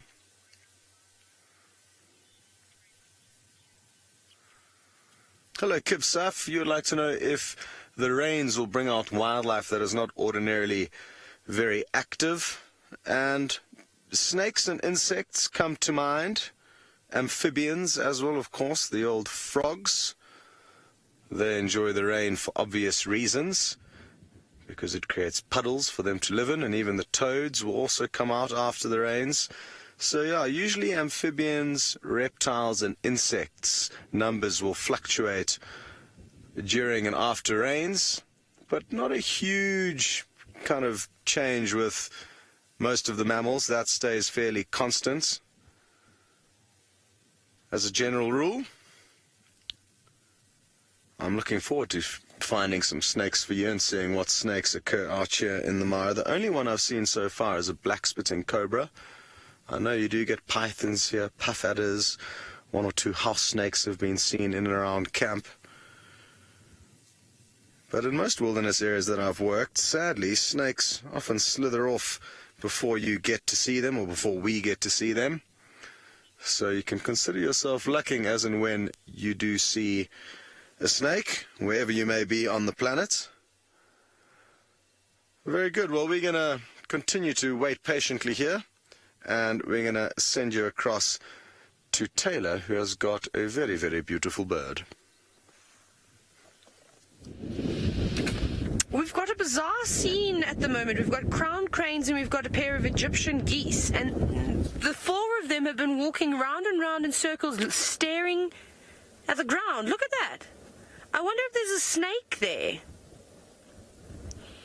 It's so bizarre. They just keep going round and round in circles. They're not particularly bothered with one another. I wonder what on earth they've seen. That's so cool. They're very intrigued.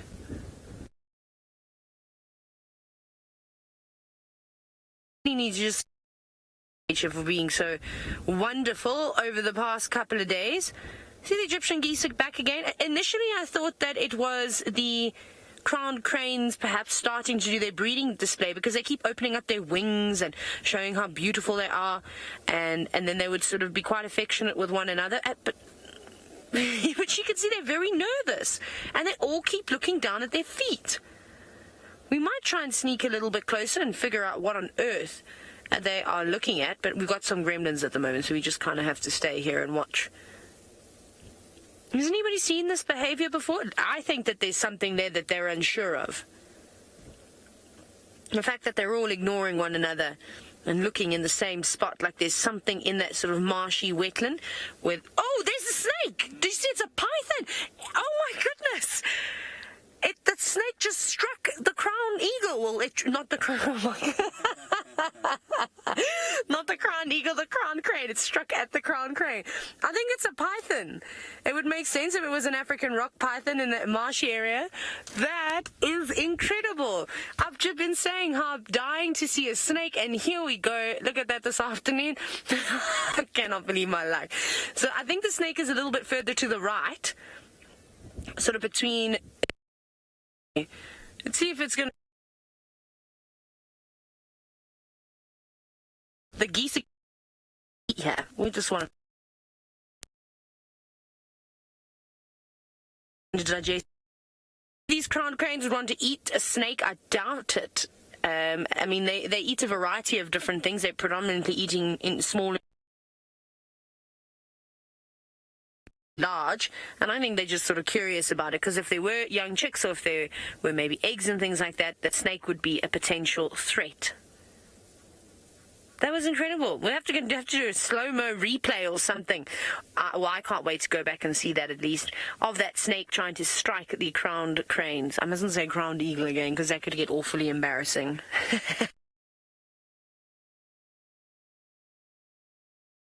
And sea pythons, they do like that sort of marshy terrain.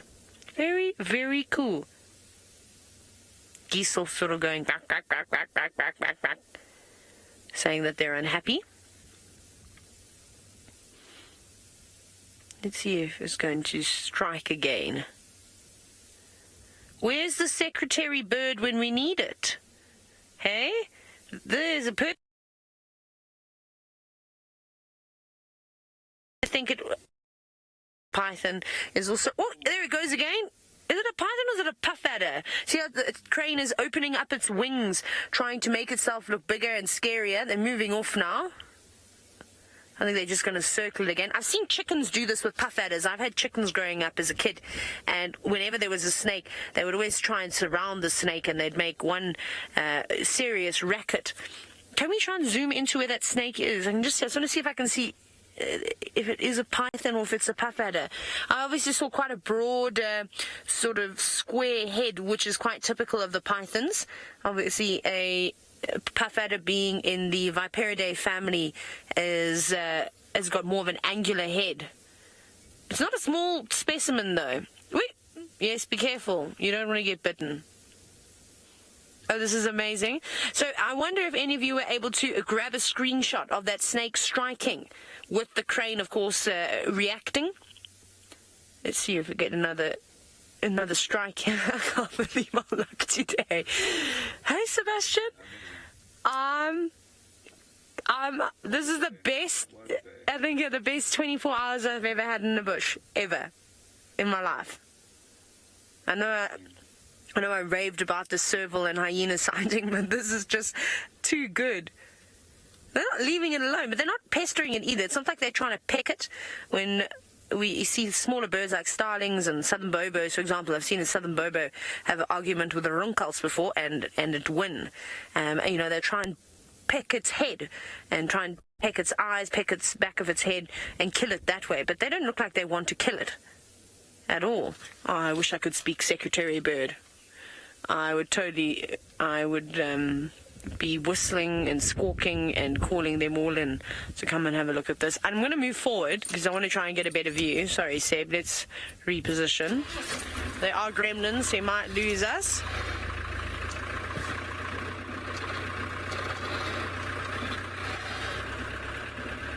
Let's see if we can go around. It's a bit marshy, so we can't drive in there.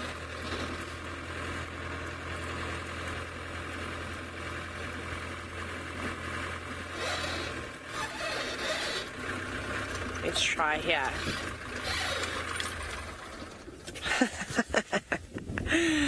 Unbelievable. See if we can figure out. Yeah, this is a much better view. We're a little bit higher now above the grass. Let's see where that snaky is. Look at those feet there. Yeah, the Egyptian geese are angry. There it is. Oh, wow. That is most certainly, that looks like a python, that pattern. That is beautiful. What an incredible looking snake. Whoa! Off it goes again. Striking, very angry. Now, rock pythons do not have any venom. They have got serrated teeth. Woo, careful. And basically, what they will do is they will try and strangle or suffocate their prey, but also they'll crush them. And they've got an incredible grip, and those teeth are very sharp. So if you get bitten by because of but no venom whatsoever. There'd probably be a bit of bacteria though in their mouth from the things that they're eating, so you got to keep that wound nice and clean, but you won't need to go to the hospital. Oh, you're getting angry now, aren't you? It seems like they've had enough. Or no, you're just looking for something to eat. Sorry, Snake, you seem to be in the wrong spot today. Oh, wow. I'd love to get a better view of that python, though, because the colouring on their body is so beautiful, sort of bronze and dark browns and little bits of green here and there. That's a young one, though. That's not a big one, and I can understand why it is reacting the way that it is.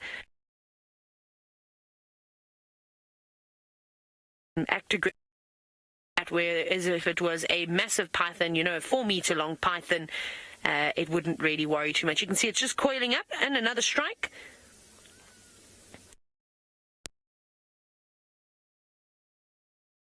Wouldn't be able to size, so it's not going to try and eat either one of those species of birds. It's just trying to protect itself at the moment. That's all it's doing. Now, I'm not sure if I'm still live, if I've got comms. I have not heard from the directors. Am I still live? Is anybody there? Hello? Hello? No, I don't think so. I don't know if I'm off air. I have no communication.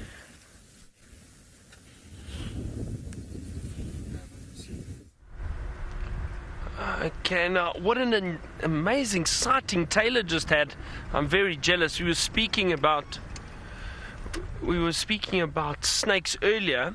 I'm sorry, we did lose Taylor there for a second. I think she just lost communication there for a moment. But what a wonderful sighting. Those crowned cranes busy with the snake. Now, I couldn't really hear what snake it was. Some were saying possibly a puff adder or a small python. That's amazing. It must have been wonderful to see. I'm definitely going to try see a preview of that or a repeat of that later. Now we're heading down towards Chitwa Dam. We've got some more Waterbuck and Impala in the distance, you would have seen. There's another big Waterbuck bull.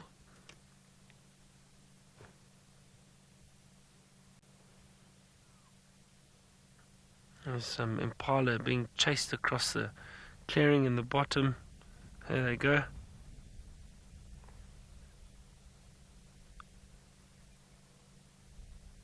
And I actually heard a red-chested cuckoo calling a few moments ago. Maybe it calls again for us, so that species of cuckoo we just saw, the red-chested cuckoo, was calling. Some male impala busy fighting. It's not mating season or ratting season, but occasionally the males do just size one another up.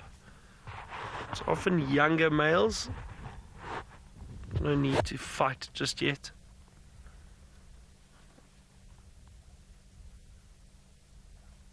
Now, interestingly enough, the temperature has dropped quite a bit, and it's got this sense or a feeling that rain is on its way. It's funny how you can feel, well, with the clouds forming and that, and then usually the temperature drops before maybe the rain is on its way. That would be great. That would be great. I think let's head down to the dam there quickly. Hope we don't lose any signal. I don't think we will.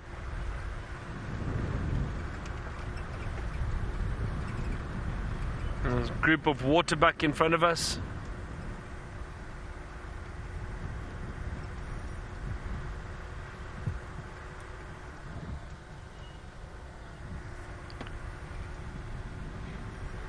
Oh, look at that impala stotting in front of us. Watch. There they go, across the clearing. Look at that, wonderful. Look at that male. Now that is known as stotting. They jump and they rock and they bounce around like that. It's wonderful to see. I always enjoy seeing those impala stotting around, and it's a social behavior, but to show that they're fit and they're healthy and they're strong, maybe showing off a little bit.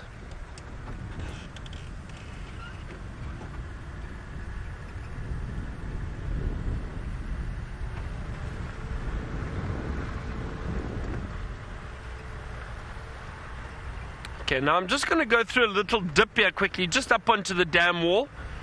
So I hope I don't lose you. Stick with us.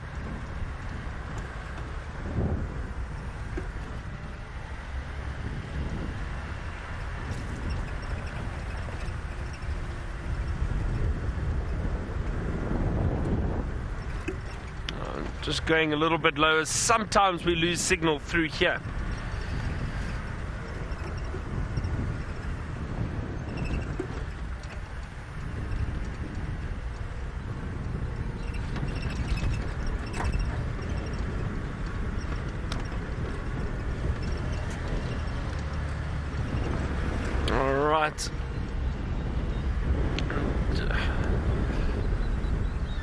Okay, well, I'm going to try and stop here quickly for a second. Let's go across to Brent, and apparently he's got a beautiful view. Northern Mara today, you can just see all that little glossy shine coming down. It looks like the Samaki swamp has become full overnight. And you can just see everywhere along the edge of the river on the floodplain, there's water, water, water. It's maybe why the Ngamas have moved up to this side to get out of all that water. So there we go. Now that's right in the middle. That's nowhere near the swamp. That's just the rainwater running off. Absolutely amazing. Now we are starting a range of... We went out on a full-day adventure, and it was an adventure indeed. And that big storm was quite scary to behold, and lots of thunder and lightning, but we've managed to skirt around the edge, and hopefully tomorrow's adventure will be full of more amazing stuff. I think it sounds like Taylor's having a fantastic time over the river. I think maybe sausage tree pride tomorrow, and maybe the cheetah with cubs. We haven't seen her in quite a while, so I think she's just moved a little bit further south. But while we head up the hill, let's go across to Byron with hippos at Cheetah Dam. I am sitting down at Cheetah Dam, so while Brent makes his way back up to camp, we've still got some lovely light over the dam. The hippos seem to be quite active at the moment. We're calling, opening mouths. Have a look at that. There's one yawning currently. Maybe we get a bit more activity from them.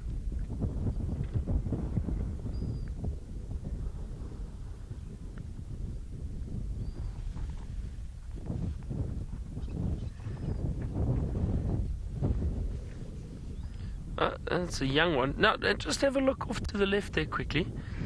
Sorry, just over there in the middle there, VM. Or both those hippos. Just it gives you an idea of how shallow it actually is on that. And there must be an island there where that tree is. We've mentioned it before. That's why the hippo, I think, congregate around that area. Oh wow, sorry. Oh no, we've just missed it. Just off to the left, VM. I just want to show you these impala. They were stotting. I just caught a glimpse of them stotting out the corner of my eye, but one actually reared up onto its hind legs. Let's see if they do it again.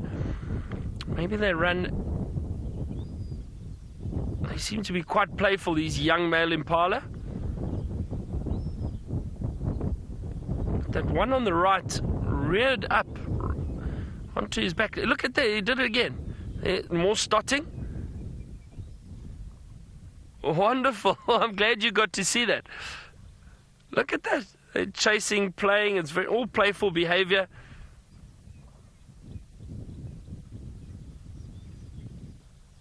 Wow, look how agile they are, turning like that. Two more coming in, also stotting off to the left. They seem very playful this afternoon. It's almost as if these animals can sense there might be rain coming. There's a sense of excitement. I don't know, that would be my guess, but I don't know if it's going to rain. It's just a feeling I've got. It just feels a bit cooler this afternoon. Much cooler than it was yesterday, that's for sure.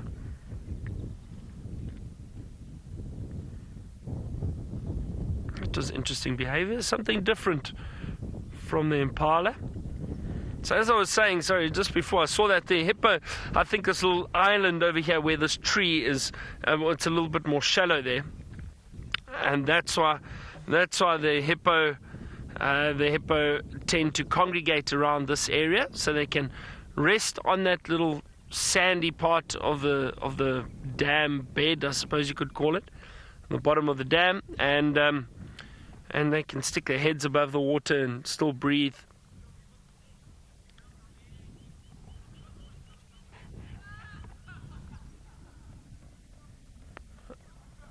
Alison, you say this is the most hippo you've seen at this dam? I think, Alison, I'm not sure. Now I'm trying to think. How many? 1, 2, 3, 4, 5, 6, 7, 8, 9, 10, 11, 12, 13, 14. You can see about 14, just quickly counting. There might be more.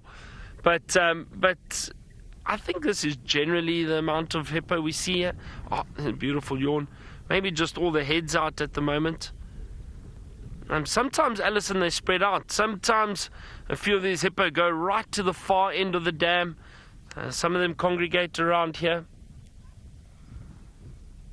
So it does change and vary, I suppose, from time to time.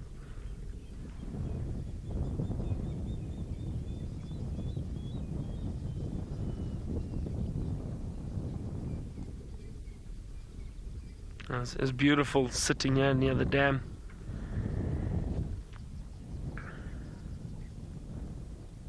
I can hear European bee-eaters above me, but I cannot see any. They're probably quite high at the moment. Now, it's interesting, the European bee-eaters, they've all returned back down south for the summer now. They're beautiful birds, they really are. And I'm hoping that we get to show them to you on camera sometime soon. But it's funny, when the temperature drops like this in the afternoons, when there's rain nearby or the moisture in the air increases, you definitely start hearing these bee eaters becoming a lot more active and circling high and flying around. Now, so I wonder if they don't sense possibly some rain on its way. Oh, there's a big yawn. Oh, these hippo are quite active this afternoon. That's lovely.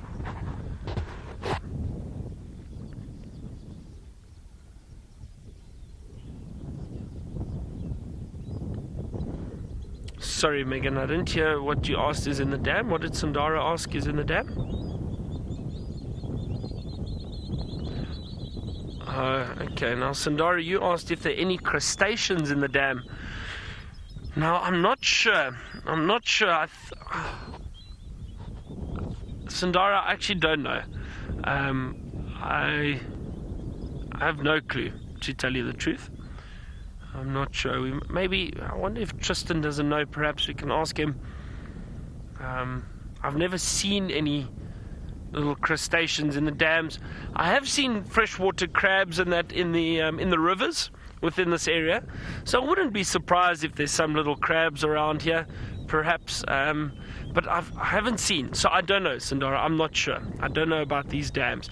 But I have seen crustaceans in the rivers, the sand rivers especially. So I have seen some evidence of crabs and that being down there, but I'm not sure about the dam. I don't know. I haven't seen. I'm still trying to... I think the bee eaters flying over here. Yeah, that is them. Sorry, Viam, it's a bit difficult. They're far now. Let's see if some come a bit closer. Just getting some calls from the hippo.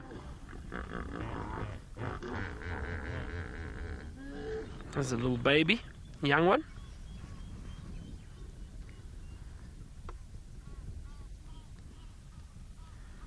No elephant coming down to drink just yet. No sign of elephant. I heard that they did see elephant on Torchwood next to us. I guess Egyptian goose. Chasing each other, it would appear. Was it Jared or Darren? Sorry, I didn't hear the name properly. You asked, is it necessary for the hippo to always touch the bottom of the waterhole or the dam? Yes, it is. So they need to touch the bottom of the waterhole because they don't actually swim. The hippo will run from one side of the waterhole or the river to the other and touching the ground, but then they do have to come up every now and then for air, but they don't actually swim and they don't float as people think or assume they do. What they do is they lie or touch the ground and just keep their heads above water, and so that's why they generally prefer the shallow areas when they are resting in the water. But if they need to get from one side to the other, they'll run across the waterhole or the river, and they can hold their breath for quite long. Oh, there's a beautiful yawn. Big yawning hippo. So they can hold their breath for quite some time, about 7 to 9 minutes, between 7 and 9 minutes, I think, is about the longest they would hold their breath for. So they can then run from one side to the other, and come up for air every now and then when they need to. But when they're resting like this, they prefer the shallow water, so they can just lie down and keep their heads above the water. It's actually getting a bit chilly.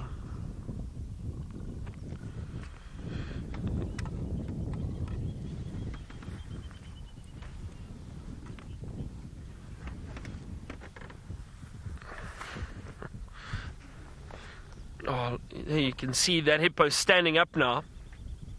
And so you can see it's not very deep there at all. Now, Bree, you asked how soon do the young hippos start making noises like the adults? I don't know. I don't know.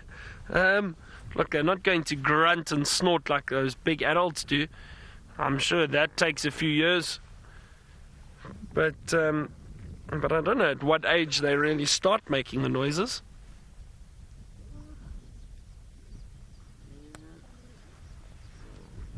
Maybe when they get to the age of about 14. I'm joking, I don't know.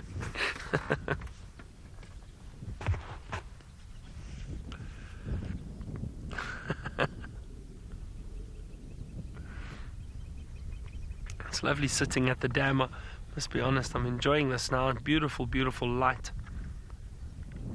I think what I might do is just turn around for a second. If you don't mind, let me just reposition, because we're going to have a beautiful sunset from up here, and I think today's a perfect afternoon to enjoy the sunset.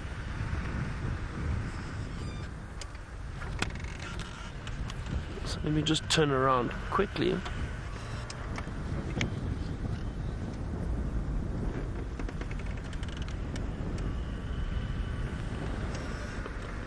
Dory, you asked if it's possible if we can maybe check at some point if the female crocodile has a nest.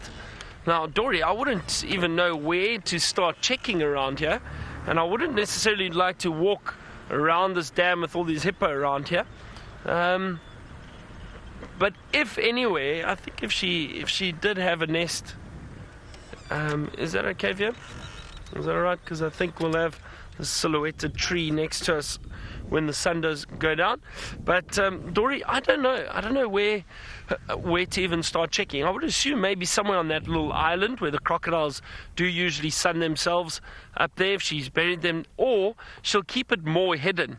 So if she has got any, if she's laid any eggs, she'll probably go off maybe into the back of the dam around that area, maybe dig into the softer soil around there, bury the eggs that side.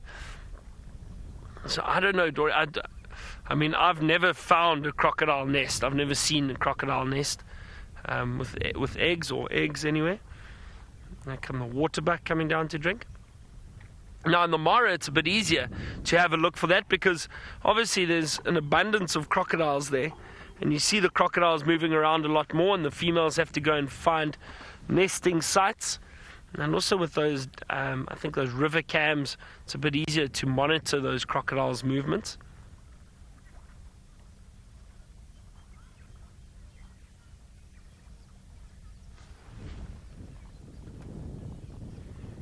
See again that wonderful light on the waterbuck coming down to drink.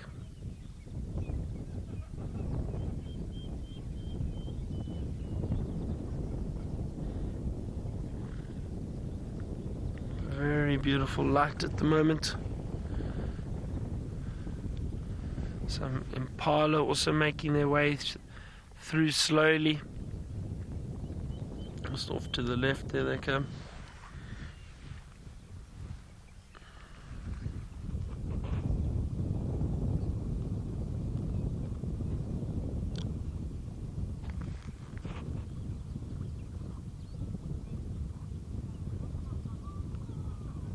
A lot of bird life around here too.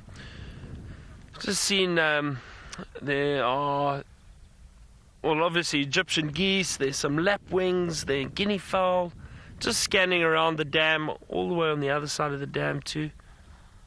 Always an abundance of bird life around here, which is wonderful. Now you can see waterbuck, impala, all these animals coming out to drink, and most likely going to try and hang around these clearings during the course of the evening. It's a bit safer, it's nice and open for them.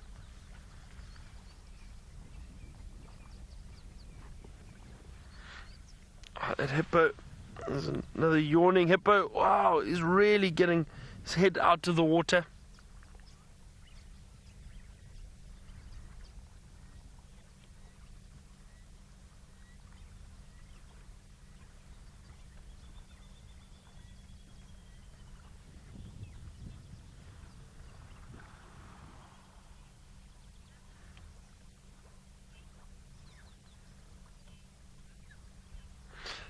Megan, I haven't seen baby crocodiles here at Cheetah Dam, but I've seen baby crocodiles down in the Sand River. I have seen little crocodiles down, one or two little crocodiles, But they're very secretive when they are so small. I've never seen baby crocodiles in the dam. I'd love to see a little crocodile. But I haven't seen them here. I've only seen those big crocodiles here.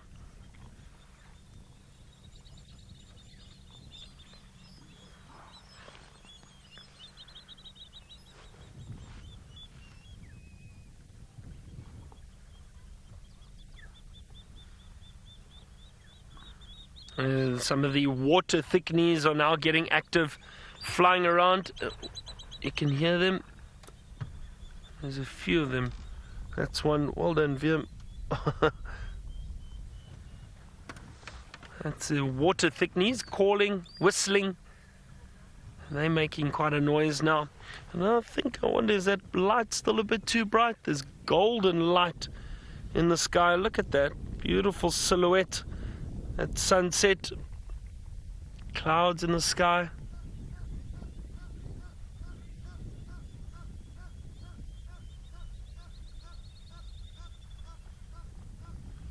Beautiful. Lovely view.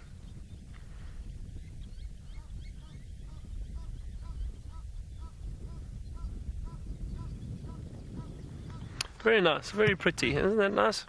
We'll wait for it to go down a little bit more.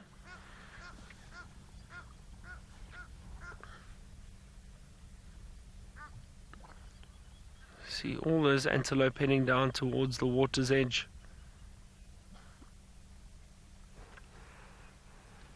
Some quailias just flew over us. I could hear them.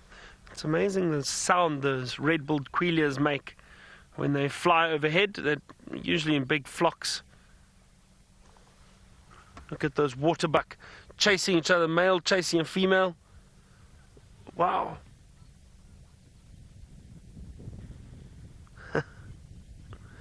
We've had a lot of activity from all our antelope this afternoon. I say our antelope, they're not our antelope. The antelope.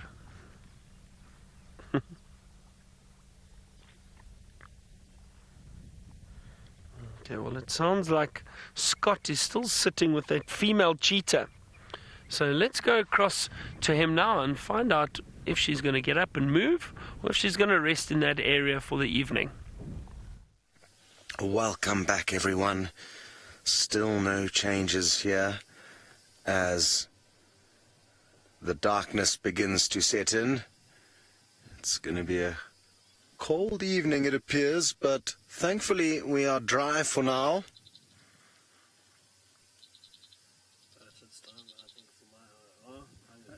There we go. It's time for infrared. Thank you, Ferg. No worries. I want to get my voice on TV. There we go. Ferg has just had every cameraman's dream to be able to self-announce the infrared light being turned on.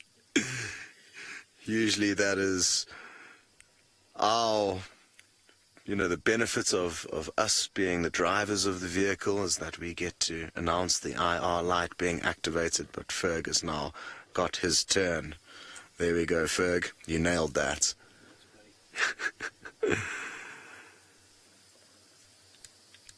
So, interesting stuff with Taylor and that crowned crane and the snakes, and sounds like you've been having a good time with Byron as well. Hello, Riti. You would like to know who this female mated with last, and the researcher did see her mating. I'm guessing it's with a male called Martin. He used to spend a lot of time in this area, and that was up until the Musketeer Coalition started spending more time here. And interestingly, the researcher called me today from one of the conservancies to the north of us, and that's kind of where the Musketeers ordinarily spent more time, and guess who's there? Martin. So now that they're here, he's kind of swapped houses with them, it seems like. And I'm guessing that is the individual who mated with her. It's not uncommon for cheetah to mate with different males, I'm told. So I will ask the researcher to just let us know who she did see this lady mating with, and exactly how long ago, because then we can expect to know when exactly, hopefully, some little cubs will be hidden in a thicket somewhere not too far from here, I am hoping.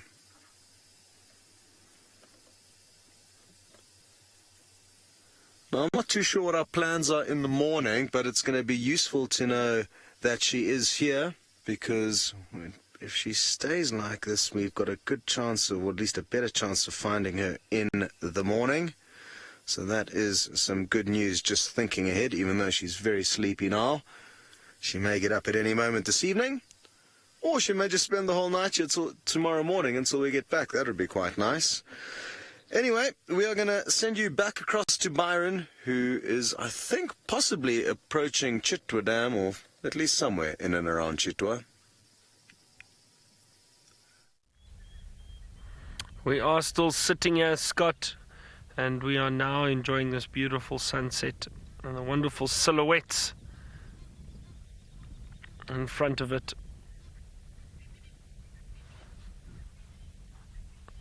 I'll just look at that for a moment. That is really beautiful. And it's amazing the effect a dead tree in front of the sunset has. There's dark clouds in the sky, some dark clouds here at the moment. But it doesn't look like rain, not yet anyway. Not yet anyway, but maybe this evening or tomorrow, I don't know. As long as it's not tomorrow morning, because we'll be on our sunrise safari, and it's not pleasant driving in the rain in the morning. So I'm hoping that we get rain, but just not tomorrow morning. No, there's still a lot going on around here. There's still a lot of antelope moving around. The hippo is still quite active. Every now and then we get a few splashes.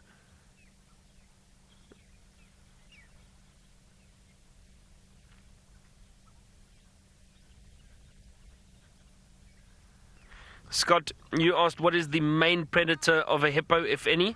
Well, Scott, it would be lions. Definitely lions. They are strong enough and powerful enough to attack hippo. It doesn't happen often. Look, that one's foot's in the air. You can see it rolling on its side.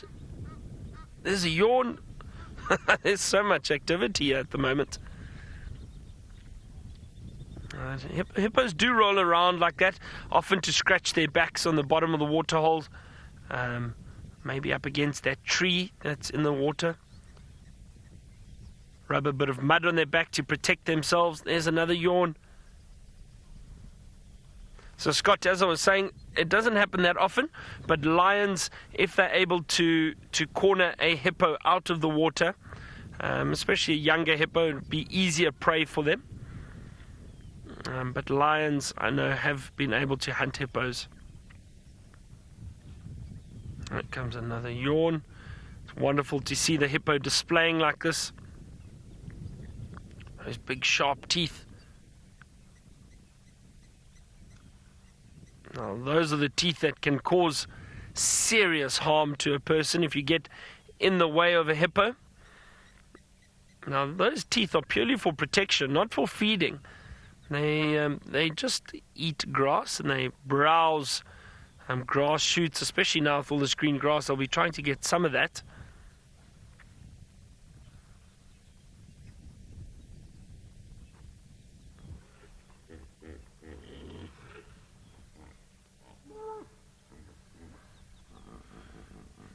You can hear, I'm not sure if you can hear that. There's that evening hippo cacophony that we can hear. All the sounds.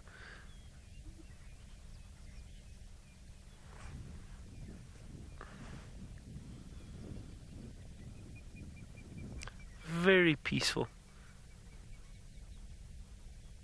I do enjoy sitting around the dam in the afternoons. This would be a great place to bring guests, I think especially after 2 or 3 days into their safari. And, you know, once you've seen a lot of animals, or even if you haven't, doesn't matter. But like this afternoon, we didn't have any luck with the leopard.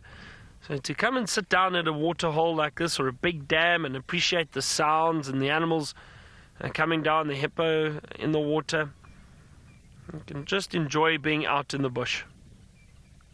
Maybe stop for sundowners, and that sun now is again giving us such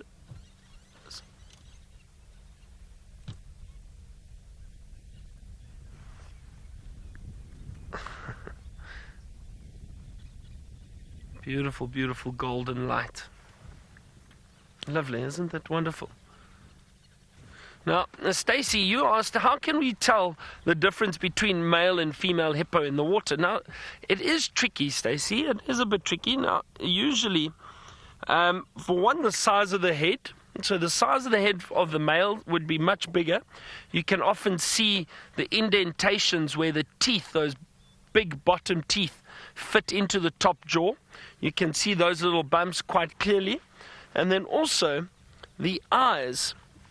Now, what I mean by the eyes, it's difficult to tell from here, and I don't think we'd be able to tell on camera with us losing the light now. But the females, their eyes tend to be a little bit more pink, if that makes sense. The top of the eye, so that I suppose you could say the eyebrow, or just below the eyebrow of the hippo. The females tend to have a bit more pink on them compared to the males. Look, there's half a yawn.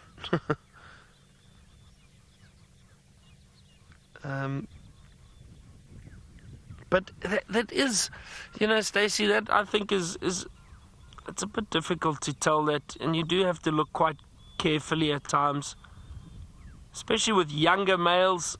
I don't know if it would be as easy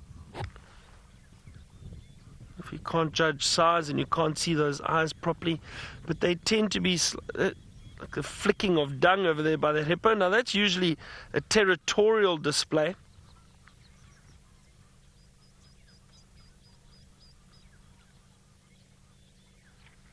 No, so you know what, I think to be on this safe side, usually it's hard to tell male and female hippo apart when they're in the water.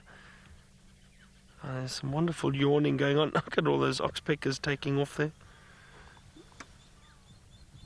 See, in that light, I can't tell if that's a male or female looking at the eyes, because they all have pinkish coloration around the eyes. But I think the females are a little bit brighter pink.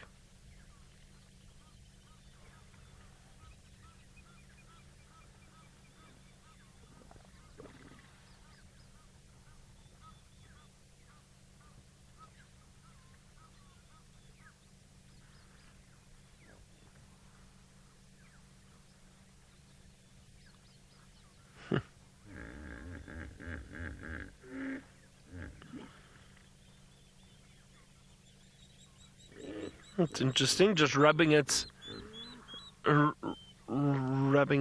snout up against that tree. Now, Taylor has found a wonderful little animal that we haven't seen in this area for, I don't think, ever. Let's go and see what it is. We've got a bat-eared fox. This is the second one. There must be a den around here. Oh, very, very nervous. Wow, look how quick they can go. That's awesome. Now, it is a little bit nervous, but it's okay. They are nocturnal creatures. And there we go. It's just running off into the distance. I think they're going to be very busy tonight because of all the rain that we've had. There's plenty bugs around. And there it goes. Just trying to follow it. Whew, that was amazing. There are not grasshoppers. There are a variety of things making noises between frogs and all sorts of other things and insects. It's been an amazing day. Very quick sighting, but a cool one. Wait, what's that? Seb, is another one. Right on her. Yeah, it's coming closer. We can just see eyes. Yes, it's another one. So we must have stumbled across a den somewhere around here. There's plenty of termite mounds and old burrows that would make the perfect home for a bat-eared fox. And you can see all the insects and things moving around your screen. And that's what they're really going to be going after. If there's any alates, if there's any sort of kings and or future kings and queens of ants and termites that have been released. They typically are released after the rains. We've seen this quite a few times. That's what they'll go for. They'll try and find a mound where they're streaming out and catch them. But they're quick. They use those big ears to hear the insects flying about, rattling on the ground, whatever they're doing. And then they'll go after them and they'll dig a little bit too. That's really nice, but that's very far away. That's right on the horizon. We are super lucky. Very, very nice. Actually, okay, let's carry on. Let's see what else we can find. Michael, you said that you're sure that those bat-eared foxes can hear really well. Hang on, wait.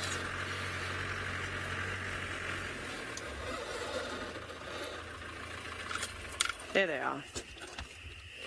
And just see if they're going to come closer. So there's about 3 or 4 of them running around here. It's another one. That little flash, and then just to the left of it is another set as well, but it's just ducked its head down. I can hear lions as well, very far away. Where'd you go? Just moving around in the grass in the far distance, chasing after everything.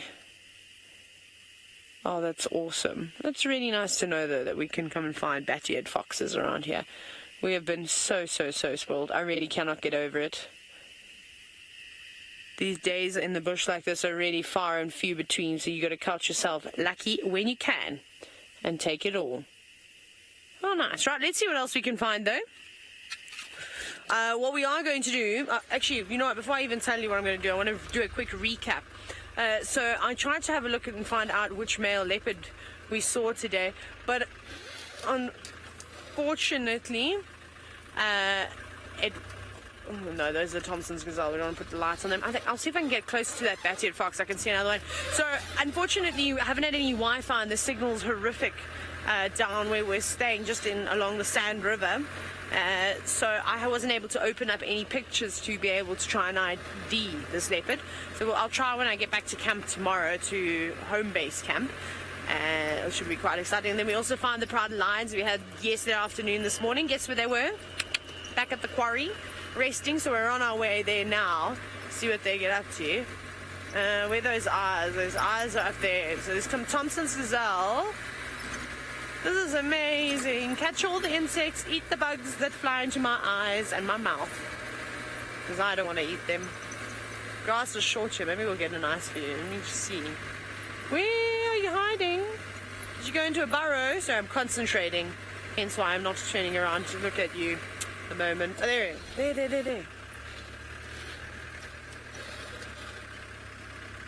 There's a whole... I thought I... Did you see what I'm looking at, Seb? Show you. I think there's a den here. There, it's in there. I can see the ears. No, what am I made that up? Did I just make... No. What is that? What on earth is that? Go down? Oh, there. What are we looking at? Is it a tuk-tuk or something? We go forward a little bit. It's something small. Oh my goodness. It's a little baby animal of sorts. I'm just taking the spotlight right off of it. Let me go forward again. I'm just trying to see. You know what? I wonder if it's not a baby Thompson's gazelle. I don't want to put the spotlight on it. Okay, what we're going to do is we want to put our infrared on so we can have a look around, if that's okay, and then I can put the well, I'm not going to put the spotlight on it because I know that it's not a nocturnal creature. That's fine. Can we, final control, please can we put our infrared light on so that we can have a closer look at our little animal that we've got hiding away over here. I suspect it's a baby Thompson's gazelle. Just waiting for a response, but I cannot. I saw my radio going, but I did not hear anything, so I'm just going to sit quietly. Oh no. Right, let's go across to Scott very quickly while we put our infrared on.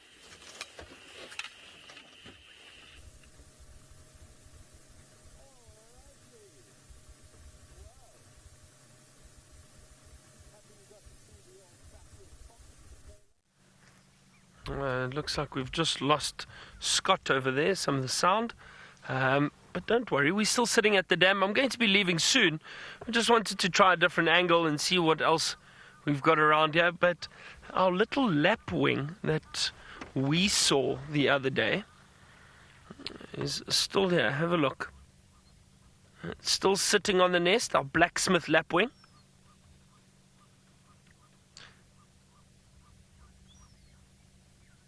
I'm saying our blacksmith lapwing because we found it, have you? So now I always tease and joke with my friends about this because we should never say your.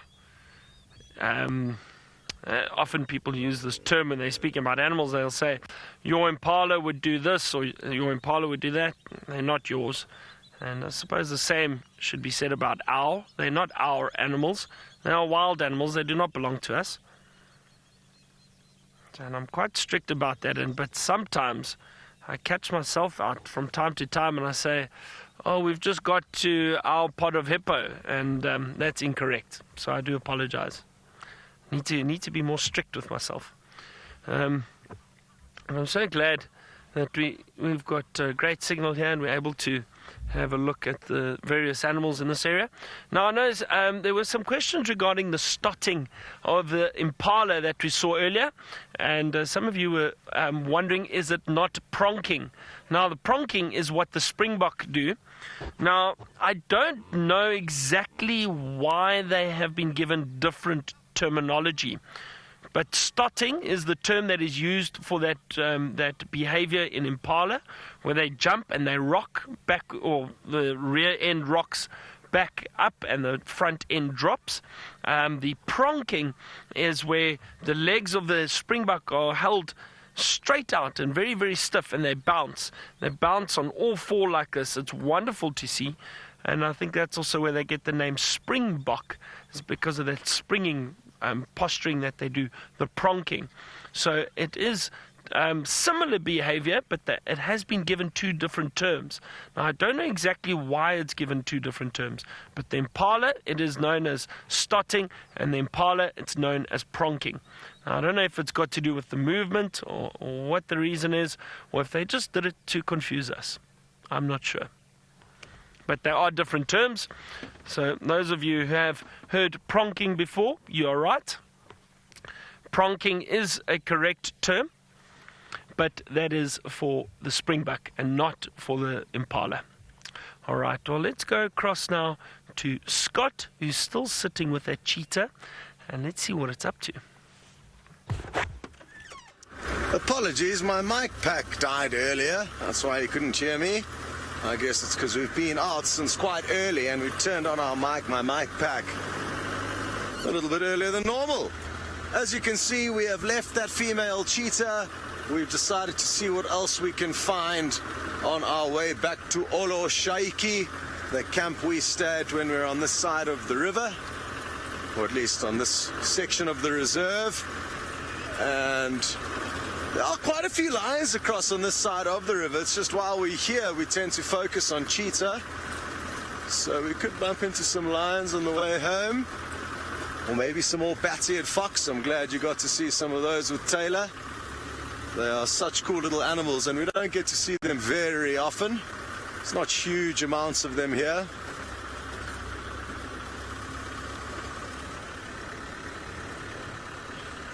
Hello, Writer's End. You'd like to know if guides have ever run over animals driving after dark, and yes, I'm sure it's happened from time to time in various places.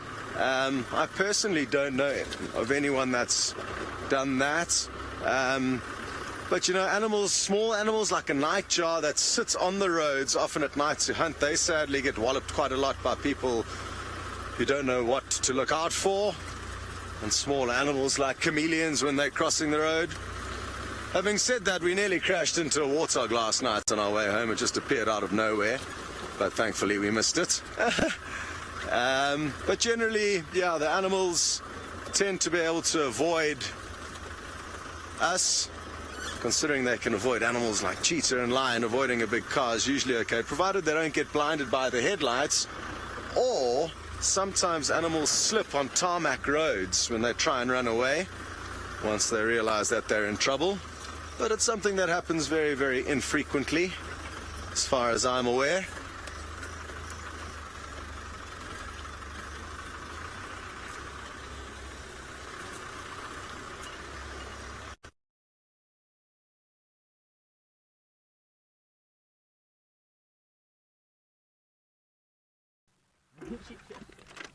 Oh, no, we just found something interesting here.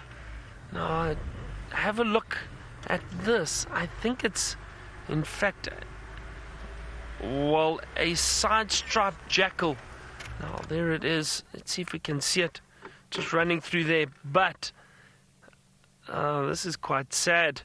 This jackal appears to have been attacked by mange. You can see it's lost all its fur. You know, it looked like it's been rolling around in the mud, but I don't think it would have. And it just looks like it's been devastated by mange. There it goes through there. So, look at that. Well, you can see that side stripe a little bit still on the body.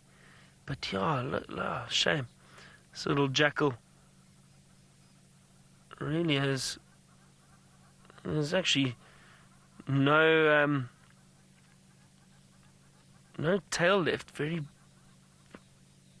normally have big bushy tails, and still got a tail. It just has no hair on it, no fur. There it goes. That's interesting. Interesting little find. How's that? Just as you crash cut to us.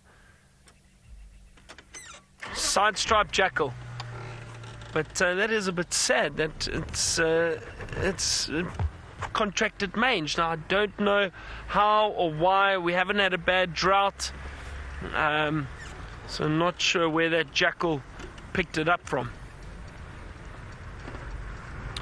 Now, we want to quickly head back into that area where that young male leopard was this morning and just see if maybe we have some luck with that sticking its head out now that it's cooled down, and we'll see what we can in that area. Now, wonderful. Let's go and see what it is. Now, we've equipped our fancy infrared light on, and we have figured out what was laying in the grass in a little sort of well in the ground. It's really quite sweet. It is the tiniest little Thompson's gazelle I have ever seen, and the rest of the herd is actually just off to the distance. So I suspect what has happened here is that for safekeeping, Mom has said, right, little one, you are going to stay here all by yourself. We're going to graze in the distance, not to draw too much attention to you, because you can imagine a small little creature like that is a target, and it's got a blinking arrow above its head for many different things. Jackals will harass something of that size, you know, even I would reckon a serval, maybe a serval was brave enough. We've seen brave ones taking on hyenas. Caracal most certainly would take a Thompson's gazelle, a little Thompson's gazelle out, and never mind, even an adult Thompson's gazelle. So very, very cool. Now, there are quite a few different animals out there, or antelope out there, and gazelle that will just leave their little ones behind. I know the bushbuck do it very, very well. They tell their little ones to stay, which is so sweet. Now, I sees Bubbles, you say, look at those ears. Well, that's the voice that Megan repeated the question in, so I wonder if that's how you said it as you typed it away. It is tiny. It hasn't quite grown into anything of its body yet. It's so small it looks like a scrub hair. That's what I thought. I thought maybe if you just come across a scrub hair and its ears are just poking out of a little depression in the ground, and it's not. This is so precious. There's also some bug buzzing about it. Looked like a bumblebee. What are you? Leave that little thing alone. Lots of bugs around. This little fella needs the bat-eared foxes to come back and help capture all those bugs. Now, I don't think we're going to stay here for too much longer because it is very small. We haven't got any light on it. We have got the infrared light on, but I don't want to disturb it. I don't want to distress it at all. So I think we'll head on off and find some other animals. Yeah, the adults are all sitting in the distance. Very cool. We're so lucky today, hey? My goodness, surely, what else are we going to see? It can't get any better than it's already been, except we could get stampeded by wildebeest. That's always fun. That's my favorite. Because oh no, they're back, Sebastian, they're back. Ah, the wildebeest, they follow me around everywhere. Look at them. And I've just started driving, but have a look, we'll put the infrared light on. It's an absolute nightmare. They're just running. Can hear them. Have a little listen too.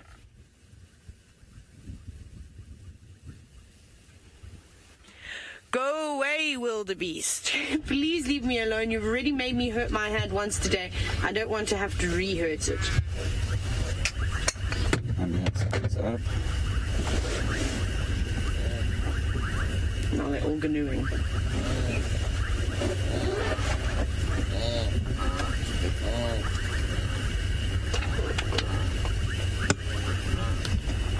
Just having a little look. There's just a long line of them. Oh, Sebastian, we're surrounded.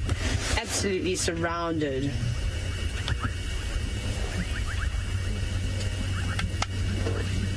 And off they go again.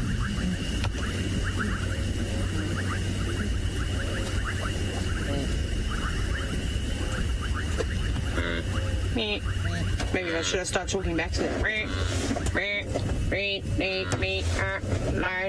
Don't stampede me. And we'll just be sitting here minding our own business, and they're just going to go round and round and back and forth and run towards me and then run away from me. Oh, they're going past us now.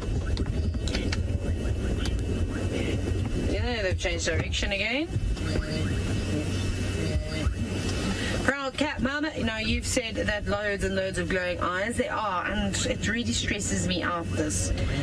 I try my best to keep away from the wildebeest, but they really do follow me. You should have seen them last night as we were trying to drive very slowly on the road. Literally all I could see was that the soil had been oxidized, so it was sort of red in color, and the grass was obviously green, so I was just following the red stuff. That's all I could see. I couldn't make out rocks. I could barely make out a puddle on the road, and all I could see every now and then were flashes of either stripes and then flashes of wildebeest coming past me and wanting to run into the car. But that's, of course, last night was a huge exception because of the thunder and lightning and the wind, and it was just terrible. So they really were panicked.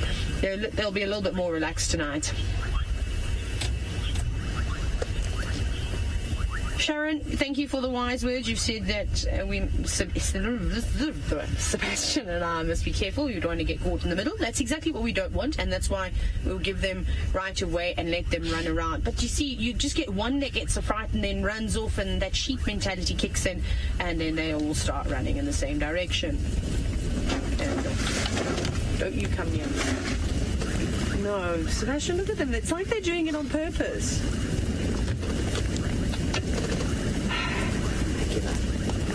Please don't hit my car. Please don't hit my car. Oh no, now they're running to the left of me and to the right of me.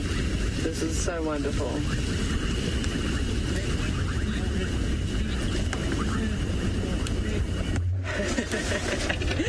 Oh, look at our plants. Seb, should we show them our camouflage quickly? I thought that this would maybe help and protect us from the wildebeest, but it's obviously not. I picked that up. I don't know where I picked that up, but we've got it now. Now, James, Richard, you've said that apparently I'm not the herdie of the zebra. I'm the herderer? What am I? What's not English? Of the zebra, of the wildebeest. Yes, I feel I am. And now they're all shouting at me. Probably saying, Taylor, get lost, go home.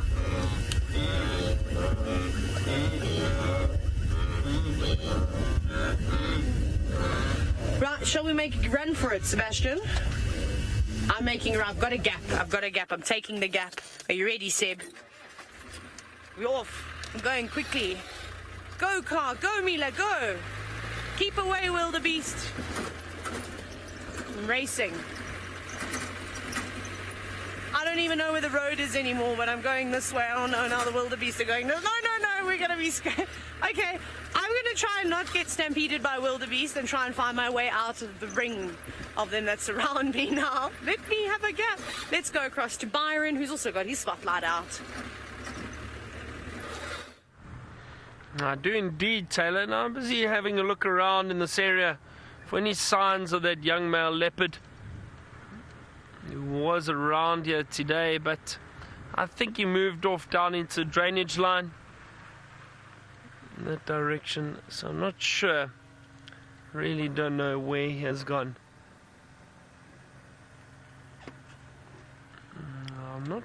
I don't know which direction to go, really. Let's have a look. I think we'll keep going along this way and just try checking this drainage line. Maybe he's in there somewhere. Hold on. What is that back there? It looks like something small. Possibly just an antelope hiding through there. Straight through the back there.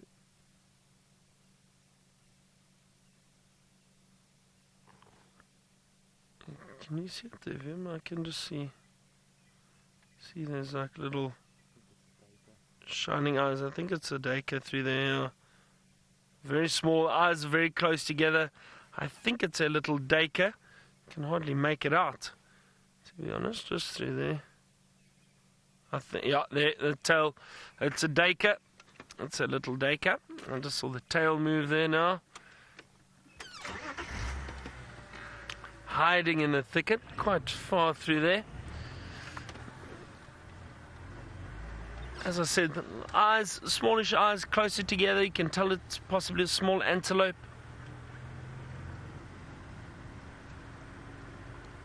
Alright, now I wonder if any chameleons are out yet. I don't think so.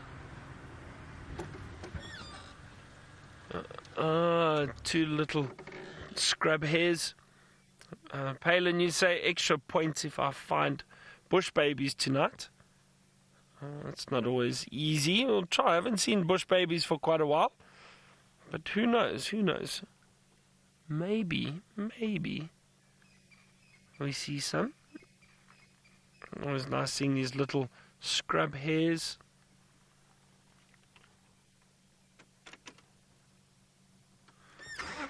Would be great to see a bush baby. Now, I don't think there are many chameleons active just yet. Now, let's go back to the Mara to Scott, who's been driving around with these spotlights, and he's managed to find a critter of the night. Let's see what it is. Well, we found one of the other small critters of the night, the white-tailed mongoose. And it's looking for some insects to feed on, or small rodents, snakes. Like most predators, they are quite versatile in what they feed on. Sadly, it is quite far away, so disappearing out of view. We did also have a brief glimpse of some bat-eared foxes that were also just lingering on the periphery of the IR range. It looks like they may have disappeared. Yeah, sadly, I think they have skedaddled off. Let's have one scan back a little bit more zoomed in. Oh, there's a little rodent. Oh, two. A happy couple. Hello, you guys.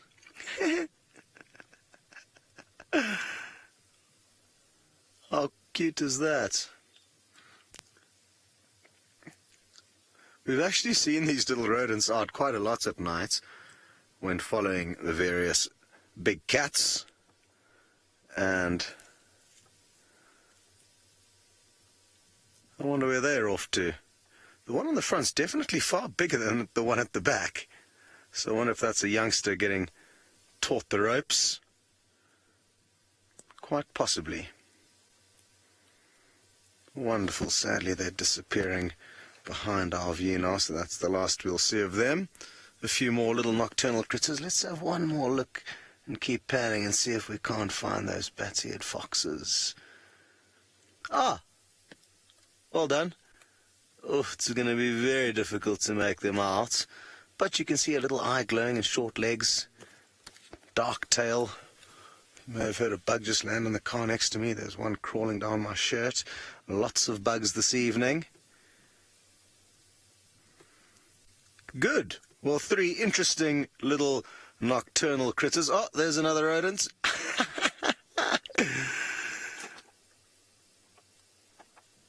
We've got quite a few cool two-shots of these guys bounding past the cheetah or the cheetah walking past them. Oh, it looked like it disappeared down its hole there, temporarily. Very good. Well, let's keep moving and see what else we can find. Yes, Sammy Jane, they've definitely started hustling for the night. I couldn't agree more. Come on, what else is out? A zorilla would be good to see. Or an African polecat. It's kind of like a skunk. I've only seen one since I've been here, as far as I can remember. I think Brent's seen a couple. Brent, I think, was actually lucky enough to find a den site of some zorillas a while back.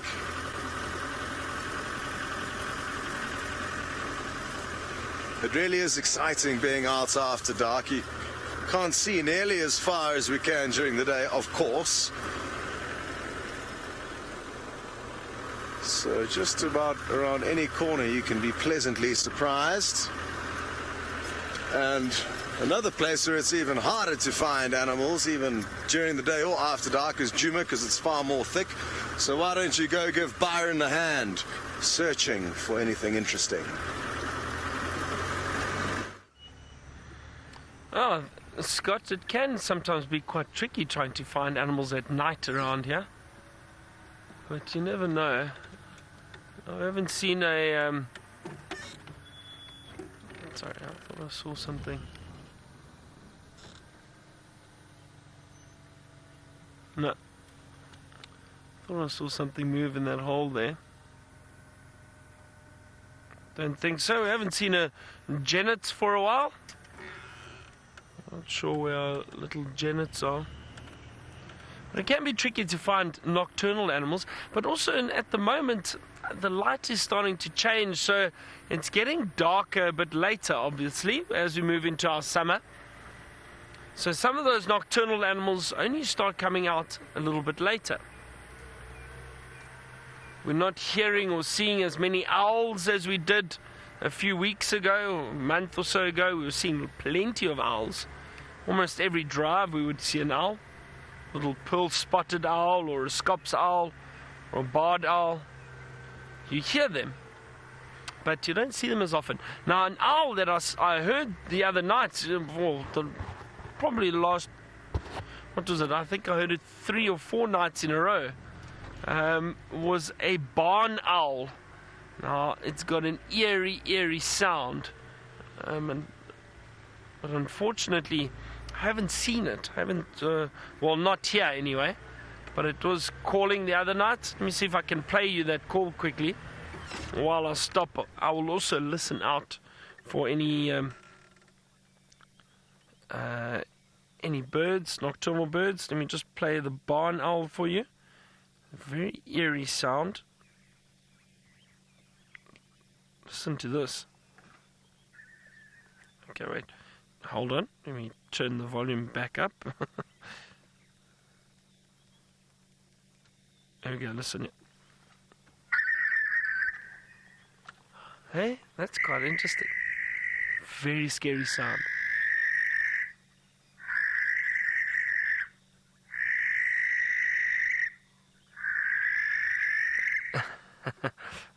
And Megan was just saying it's creepy. It's a beautiful owl, the barn owl, and you can see it over there. But it is not easy to find. But I heard one calling the other night close to camp. I can hear some scops owls calling, one of my favorite birds, well, nocturnal sounds especially.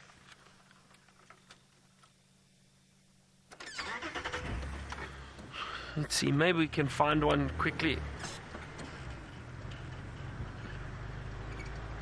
Let's see. We've still got some time. It's been a nice afternoon, very relaxing afternoon. Oh, Christy, I'm not sure if any of the other presenters have seen a barn owl out here. I've seen them in the Sabi Sands before, definitely, but I haven't seen one on safari live. So, probably not that often.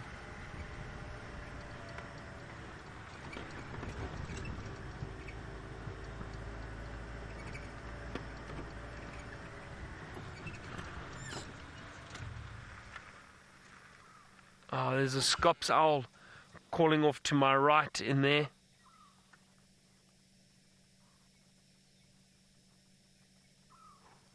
You can just hear grr, grr. Something like that. I'm busy calling. Well, the other night we managed to find a scorpion. First little scorpion for the summer season. Let's see, maybe we can find it. Oh, I think it's a Waterbuck's eagle. Yeah. So there's a Waterbuck's eagle up in the tree. I well spotted him, but don't want to shine the spotlight on it. Hiding up in the tree there.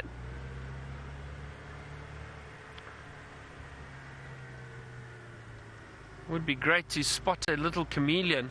First one of this season too. But I wonder if they're active yet. Maybe need a bit more rain, a bit more warmth, and then we might start seeing more chameleons popping out. Remember last year, it was quite a while before we started seeing a lot of chameleons.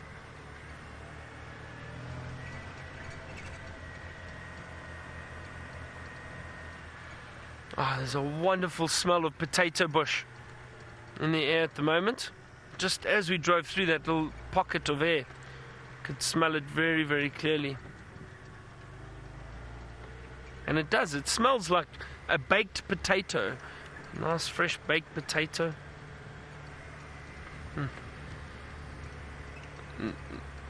Now I'm getting hungry.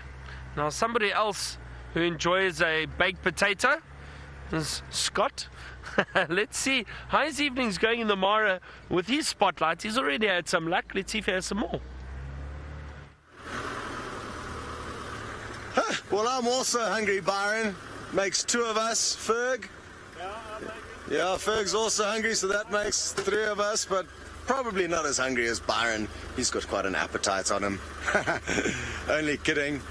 I've got some very, very exciting news, which I really didn't expect to get. And there is a young boy called Cameron. He's just 8 years old, and he's been following the show for quite some time, and I'm very, very happy to hear you watching, Cameron. And I'm also very, very happy to hear that Dyson, the iguana, is still in good hands and that you're doing a very good job looking after him. That makes me very happy, and I hope you are well. And you must let us know more when you're watching the safaris, because I'd love to hear more from you when you're around, and maybe we'll be able to even go and find you some special animals just for you. So let us know next time you're watching, and I'll make sure to do as best I can to find whatever it is you would like to see. Very good, and I'm happy that Dyson is being well looked after. He must be getting quite old now, old Dyson the iguana. For those of you who don't know, my surname is Dyson. The iguana was named after me, so I feel very special because of that. And very, very happy to hear you watching, Cameron.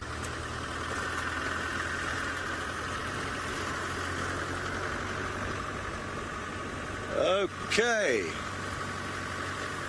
Just a few more minutes left of drive. What is going to happen? Well, I think it does make sense that you do go and spend the last few moments with Byron, of course, unless we find something, because it is still a little bit light there, and maybe he'll get lucky finding something before the end of the show. If not, it's been great. Oh, Scott, I don't think we're going to have any luck finding something nocturnal now with the last few minutes, but found some wildebeest, probably that same herd we saw earlier. As I said, all these animals now starting to congregate on the clearings again above camp. Not far from camp is green grass. It's a nice time for them to be out here. So food for them to feed on, and of course safety. So I'm pretty soon going to have Hopefully the zebra herds and impala herds all returning. And then, of course, lambing season is very, very soon. Around the corner, in fact. So that could be quite interesting for us. Some impala lambs. Yeah. Now, a lot of you saying that the highlight was that red-chested cuckoo this afternoon for us down here. And definitely, that was a highlight for me. Because you don't get to see those cuckoos often. And especially the red-chested. Oh, there's a scop's owl calling just in the distance, not too far from us. Thank you to the team in the Mara, of course. Brent, Jamie, Taylor and Scott. And it was nice to have them out with us eventually. It was great. And I got to see some nice stuff up there. And then thanks Megan in Final Control. Thank you everybody for all the questions. Hope you enjoyed this afternoon sunset safari with us. It's been a lot of fun. We'll see you tomorrow morning for our sunrise drive. Good night and goodbye everyone.